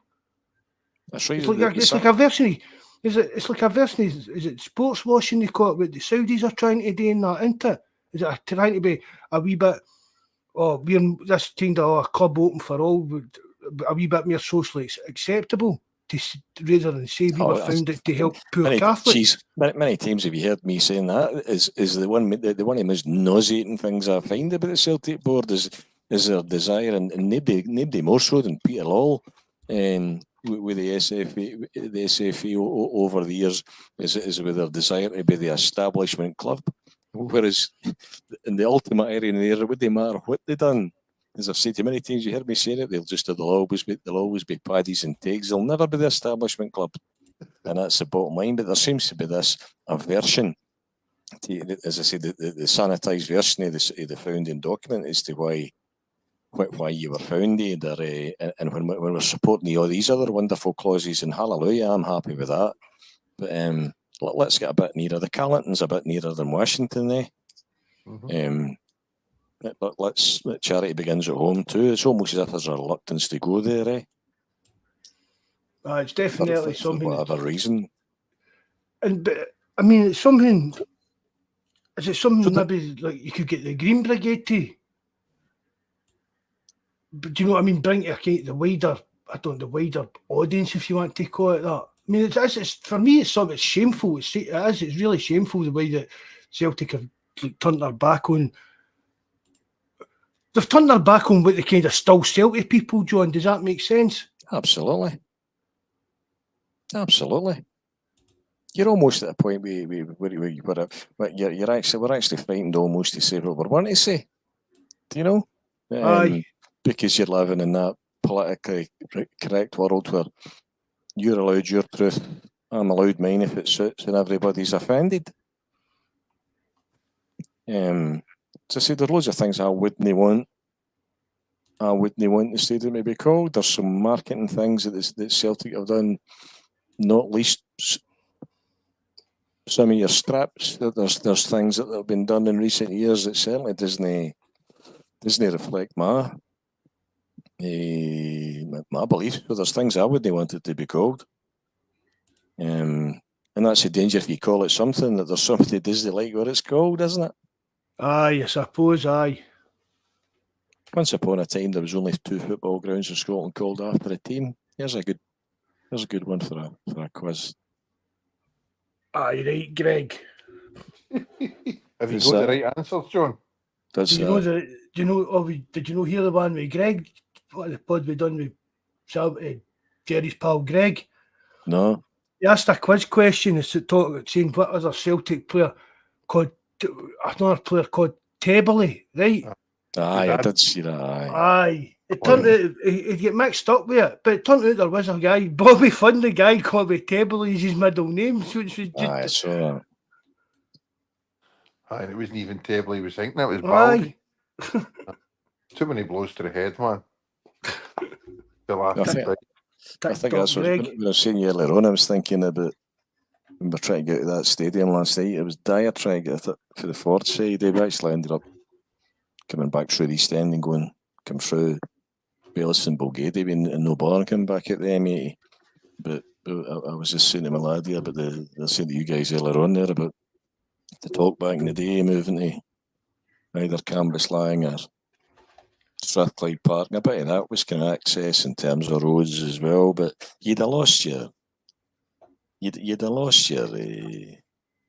It would never have been your spiritual home. No. Imagine turning up to watch Celtic in Strathclyde Park. Do you know? Don't I? I've sat in the bus for about an hour trying to get away from there. It's the whole area is a joke, trying to get in and out. And then you've got the police storming about, and they seem to just holding up the traffic forever and ever. I tell you what, Celtic, they need to sort it. Whatever's wrong with our turnstiles beside the Green Brigade. Because Mark was saying the Green Brigade get in and out the standing section, but I was the same again last night. Half an hour in the queue. It's a free for all, eh? You're thinking there's got to be something. And once everybody just joins the queue where they want to join the queue, we no rhyme or reason. All the stewards can do is search and take your water off you. You're thinking, can we not sort this out here? Do you get through your turnstile, John, with the other side? Say again? Do you get searched when you go through your turnstile at the other side? Going through when we're through inside the ground? Aye. No. Oh, it's outside it. Outside it, aye. No, sometimes you've got the obviously steward through the gate in case you jump it. In case you jump in with somebody. But it's not too bad where I get it the North Stand. Well, see, there's no way. See, around the standing section, there's no way you can't double up. There's no way you're doubling up at all. And I mean, everybody gets searched apart from me. See, because I'm in crutches, I don't think it's that kind of better not trying like. In case I scream, do you know what I mean? I start screaming and losing the plot and stuff like that. I mean, even like they tried, they kind of piloted it last year, a couple of games where they had the pedestrian barriers similar to what you get in the airport. They kind of corral you in, which at least they were making sure that far back that everybody was joining the queue where they were meant to be joining the queue at least, eh? Yep. But that's absolutely. I mean, the game against the young Billy Boys from Brigton, I think I was about 45 minutes in the queue, eh? See, that's no chat, I think. Say again? Did you not put that on the forum, John? I was either that or we've discussed it in the last podcast after that game, eh? Ridiculous. I mean, it's ridiculous when you think about like amount of people. I mean, imagine you're standing there with two kids, trying to keep two kids under control for 45 minutes, or you're standing there with your old AAP dad with you and that. Know what I mean? Mm-hmm. Just standing in queues for 45 minutes, and then the Waynes want something. If you go and you've lost your place in the queue, and you need to go to the back yet. You're talking about customer experience. You're hanging in there last night. You're thinking, there's no. See if you were going to the cinema and getting treated like this, or going to the theatre and getting treated like this, you know? I just did a rant about that, John. I think you were away. I just did a rant about we need to make about filling the stadium every game, getting that ticket resale thing up and running, and making sure that the match day experience makes people want to come to the ground. Makes people want to come. If the dad gets something that's pissing or raining, we'll get a buy the day, wee man. You want to win? No, Dad, I want to get to the game. Come on, get ready. We're going. We want the fans to want to come. No, make it a chore as if they need to. I mean, don't get us wrong. It's game. I mean, leaps and bounds. Whatever it was the first time I was in Celtic Park, you think standing in the jungle. You know what I mean? It's your macaroon bars. You know that talk about catering, eh? That was when I remember a wee guy walking through I used to stand at the floodlight right next to the jungle at the traditional Celtic end. Do you remember that? Yeah. Right next to where the kind of piling was. Do you remember that? Right at that corner there. Aye. And the wee boy got up there with his wee board with the strap around the neck, you know, they're the macaroon bars. He was drunk. And then the desperation, some cunt buy one. It was absolute desperation, just hilarious. So it's came a long way. It's came, but it's got a way to go. It's got a way to go for what it was. As I said, there's no any other. One of my binding memories was when I went to, I can't even mind what game it was with my dad when I was a right wee boy kind of thing, and moaning that it was the cheap Quenchy cups. When you get the Robertsons for well Quenchy Cups, and then you get the kind of cheap rip-offs. Yeah. It was a cheap rip-off. Maybe you don't call them Quenchy Cups. It was like wee plastic containers, eh? Aye, juice. Aye, undiluted. We Undiluted used to bite juice. the boat, mate. Aye. But You got a wee straw that you put through the tap, and you made them into ice blocks in the summer and stuff like that. Aye. So I can mind a Celtic game, and that's what my main gripe to my dad was. It's that say cheap Quenchy Cups. I'm not wanting that. It's just like that just was the day water. your choice was a pie of Bovril or a macaroon bar or a packet of chewing gum. That was your pick. Packet of chewing gum. You What know? was the chewing gum for? To cover the smell of drink? I don't know what that was Not about. bad. I don't. But you couldn't get back anybody that looks back in the days. But you couldn't passing eckies a bit. you couldn't get back to that once you've sat in the last 30 years sitting down watching it. You couldn't get back to that.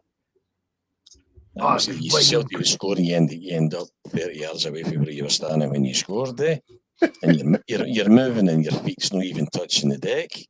You didn't know if you were stoning a puddle of piss, somebody's drink or whatever. Do you know what I mean?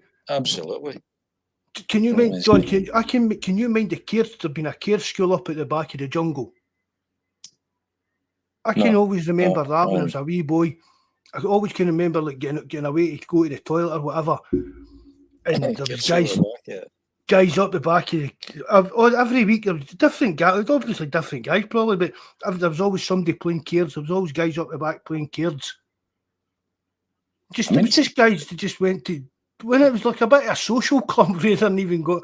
The football was a kind of side version to a lot of.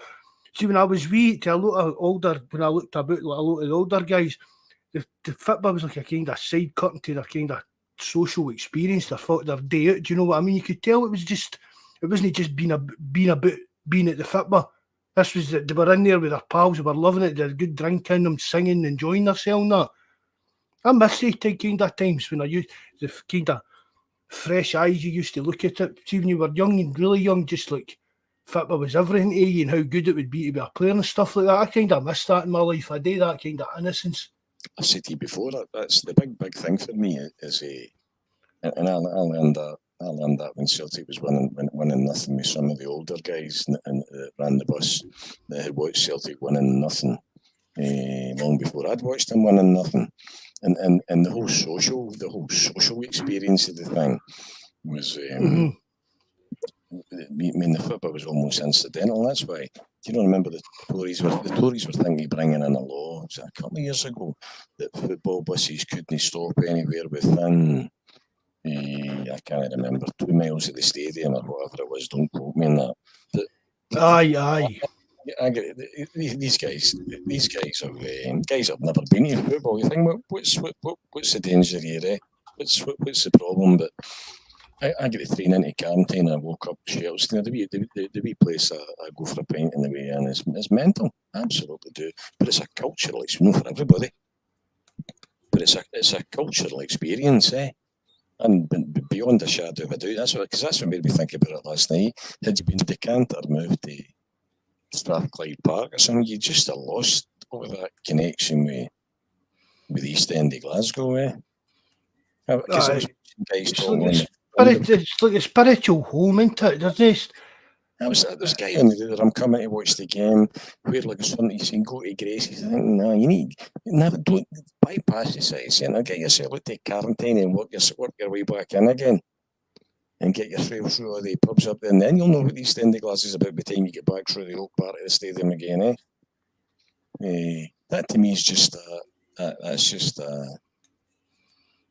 I just love that. I just love that whole kind of cultural aspect to it, Oh yeah, I mean, it's more than going to a football game. Absolutely. And even I know it's totally opposite sides, polar opposites, but to that extent, you can see even them at Ibrox's love whatever you want to call it for their club. Mm-hmm. Do you know what I mean? It's for them. It's the same. Although we don't agree with it, whatever. But they feel the exact same way, John. I dare say I dare say there's a bit of that in there as well. But it's But I mean, I'm not like comparing us to them. I'm putting us in the same league as them. Like I mean, I know Aki's fans, I know Motherwell fans, I know Aberdeen fans, even Jonas Dundee United fans. It's the Celtic Rangers thing. It's a different level than just following the kind of clubs. Do you know what I mean? Mm. I'm not putting any of the fans down or running the clubs down, but it's just, as you say, it's mere. I don't know. I don't even know the words I'm looking for to say it. It's mere part of your everyday part of your life. Do you know what I mean? It's like, so if you're an Aki's fan, your Lou's working on a Friday, you're looking forward to the Aki's game. Are you sitting there in the Monday and Tuesday thinking about what the team's going to be? Do you know what I mean? Is you rushing home to read up on Aki's and scouring the internet to talk about Aki's and stuff like that? It takes over your life. But there's so much. There's so much to put in the mix there in terms of yourself. I mean, if it's not for politics, Celtic's not there, whether you like it or no. It's original religious affiliation that we've just spoken to about the theme helping and denying for all the reasons for people in my age and older, where you were either a second-class citizen or a son of a second-class citizen. Celtic was that rallying point, that focus that was just ours. That was just gave us that identity. That identity. You were in amongst your own people. You weren't. Absolutely. I mean, a lot of the guys, these older guys, they would be working. They'd be knocking. And Rogers is talking about it as well, about their paradise. They'd be knocking their pan and done. My grandfather worked in what he talked about in the pitch, in a 3-foot seam line on his side with a pick and coal. They would even have worked a Saturday morning, and then he'd be able to get in there and stand in Celtic Park, where we. It was ours. It was our part of our identity. The club seems to want to play that card when it suits them to play that card, and no play it when it doesn't suit them to play it. Like everything else today, John. That is basically what it is. Absolutely. Like politicians. Absolutely, they don't know. You know their line because their lips are moving. I don't see a lot that's principled about a lot of directions. The clubs goes. Even when you look at the politics of last year, you're saying, well, what one is it? Is it just politics in or out? Is it only in when if it's politics? When it suits, absolutely. The kind of, again. I mean, I'm not getting into the full hoo-ha like the Black Lives Matter stuff and that. Right, fair dues. It was a thing at the time. Did it bother me? No. Did I respect it? I did. Whatever. Same if you're wanting to do stuff to like for the Ukrainians or whatever. But what's the difference between these other places? Do you know what I mean? Like Gaza and what's going on over there. What's the difference between even what's still going on Ireland? If you're mentioning, I mean, there's still problems on Ireland if you're releasing banners about stuff like that. And again, that's part of our history. It just says it's everything with Celtic. It's like sports washing, John. It is. We're kind of doing what the Saudis are doing, isn't it? But I think we're trying to get to when you're saying, why is it more than football? And this is because it was more than football. Mm-hmm. It was religious, it was social, it was political, it was cultural, it was all of that. Now that's not a thing that's associated with the majority of football clubs. Whereas Celtic is impacting and touching on all the areas: religion, society, social, political, all of the above. And they'll never remove it for that. No, as I said to you before, they can never eradicate it. Many times when I've said to you that a club like no other, when they peddle that, I thought, no, you're not the reason. Peter Law, Celtic board's not the reason we recruit. You and me's the reason, and Jerry's the reason. People listening here with 1,000 likes is we're the reason that Celtic's a club like no other. We'll go and do something that proves it. Then go and sort St Mary's out. Then go and do something. Go and see, that's one of the things. That's one of the things that annoys me. The resale for the tickets and create a social bank in there that means that if those that would choose to just donate our tonight ticket to somebody that can't otherwise afford to come, that we could go and start fucking and behaving like a club like no other than. Aye. But that's what people as well going about like Fergus McCann and stuff, like what Fergus done. I'm not taking away what Fergus done, but a lot of what Fergus done was the kind of stuff that Peter Lowell would have probably stepped away from. Can you remember the Boys Against Bigotry campaign? Aye. Can you imagine Peter Lowell starting that? Yep. Appointing guys like Jock Brown, Pete McLean. Now you're quoting the words of the song now. But that's the thing. Do you know what I mean? Aye. But that's John. Fergus McCann could have taught Peter Lowell a thing or two about saving money. There's no doubt about it. Do you know what I mean? And people kind of, it's just. I think because the old board were a bit, just again they were clueless. Do you know what I mean? They just kind of let the fans run amok and do what they wanted to do in the stadium. But it was different days. Most boards were just like that. But it's just over the last 20 years of that, you kind of notice that what you're saying, John, they kind of step away from. It's like you get all the St. Patrick's Day messages and stuff like on Twitter. It's all for likes. It's all the political side of things. Do you know what I mean? They never retweet anything to do with there again, like helping Palestine. I mean, when you're getting a fine off UEFA, right, for your fans flying Palestinian flags. I mean, the fans are what was it? Was it 10 times the fine or something they made in the donations to give a Palestinian charity for the club not to even promote that across the world? Do you know what I mean? Think even down to right, you'd have attract a lot of negative attention for right-wing nutcases and Donald Trump supporters, and obviously them that have got the butcher's apron in their profiles and that. But imagine the actual like kind of good that would come out of the club promoting that. This is your fans. Look what your fans done. Look what's going on the other side of the world. And this is UEFA wouldn't let your fans fly flags, but you can clearly see Nazi flags and everything in every European game across the continent. And look at the money your fans have donated on the back of that. The club should be proud of that rather than sweep it under. Do you know what I mean? Trying to just kid on it's no happened. That's their tendency to be the establishment club, and rather than tabling the things that indeed make us a club like no other. You know, it's one thing again. People going and I wouldn't be a great fan of like fan representation as such on the board, but for me, there's got to be some kind of body. I mean, the Celtic Trust, again, John, we keep trying to get you and Jeanette on here. We'll get that sorted one night.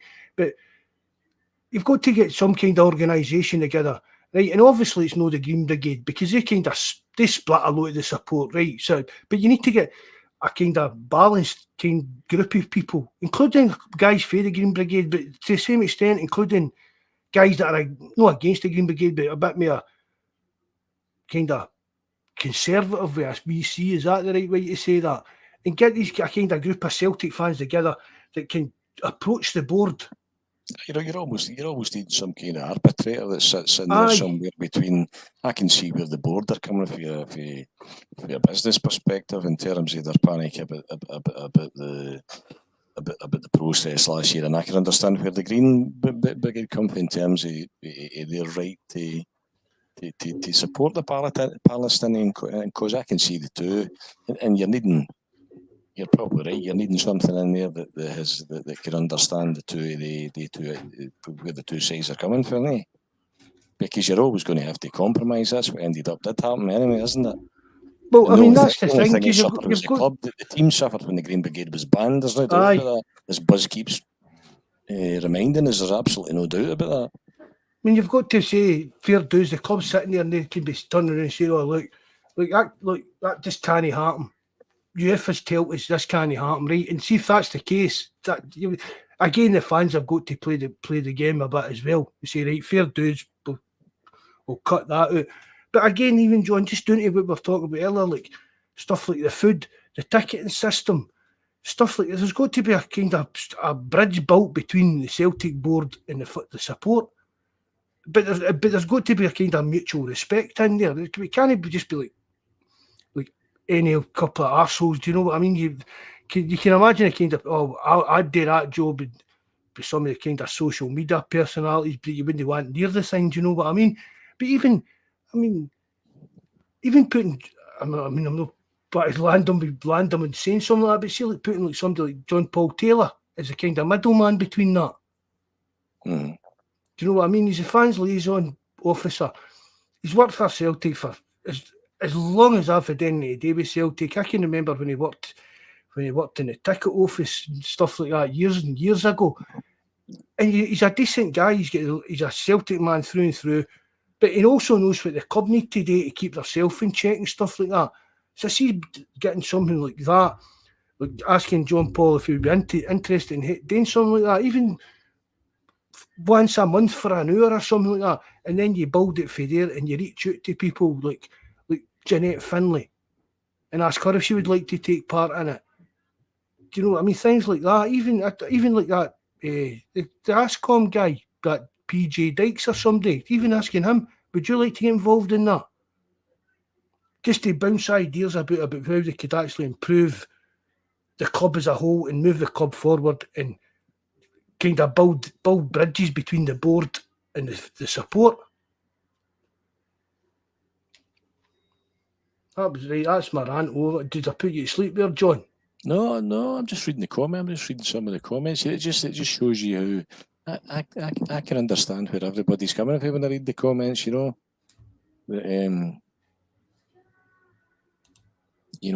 Red Scotland. They're no. Red Scotland likes his politics in that, John.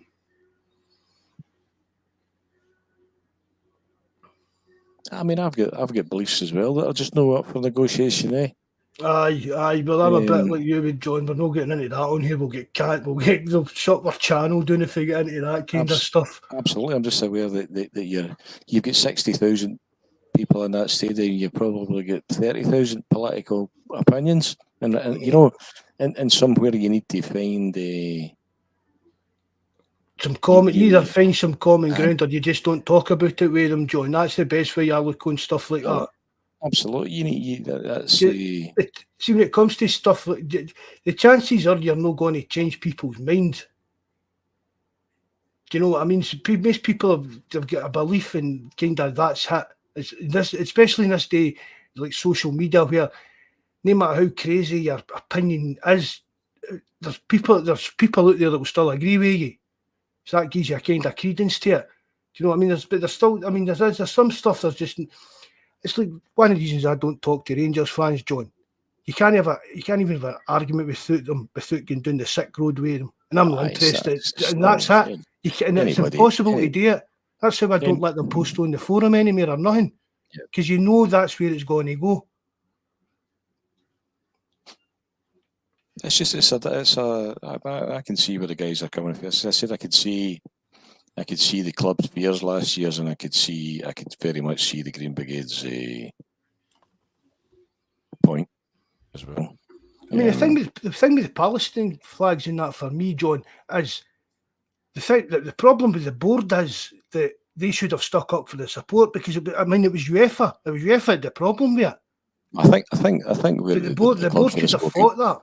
When somebody's come out and going, you, me, and the Celtic support collectively as being anti-Semitic, that should have been challenged. That should have been knocked in the head. Mm-hmm. No doubt about. However you got together and say that. Listen, we've got a broad church here. People here, we're open to all. We've got people with different political beliefs, different religious beliefs. We try to, within the limits here, allow people to express them as far as we can. But I think that's what I'm saying about Rodgers as well. You think he had to navigate that the club through all of that last year. That was no mean feat. That almost took a man that can understood the kind of politics of the club to be able to do that, and he did it. He did it very well. He had his arm round a bladder, yet he knew we'd got to the point where the ball was burst. And again, John, that they try to twist that and blame the Celtic fans and all that. There's nothing right. Even a Badish committee said that Celtic fans treated him brilliantly during all that. It was problems for coming from the other side. And I think that was obvious to always. And the bad thing about that was putting a young man like that in that position. A young guy that, I mean, all he was doing was following his dream of being a football player. Did the Israeli players afford it? Had no problem with and stuff like that. We flew Palestinian flags and all that, and there was no problem about it. It was just kind of accepted, blah, blah, blah.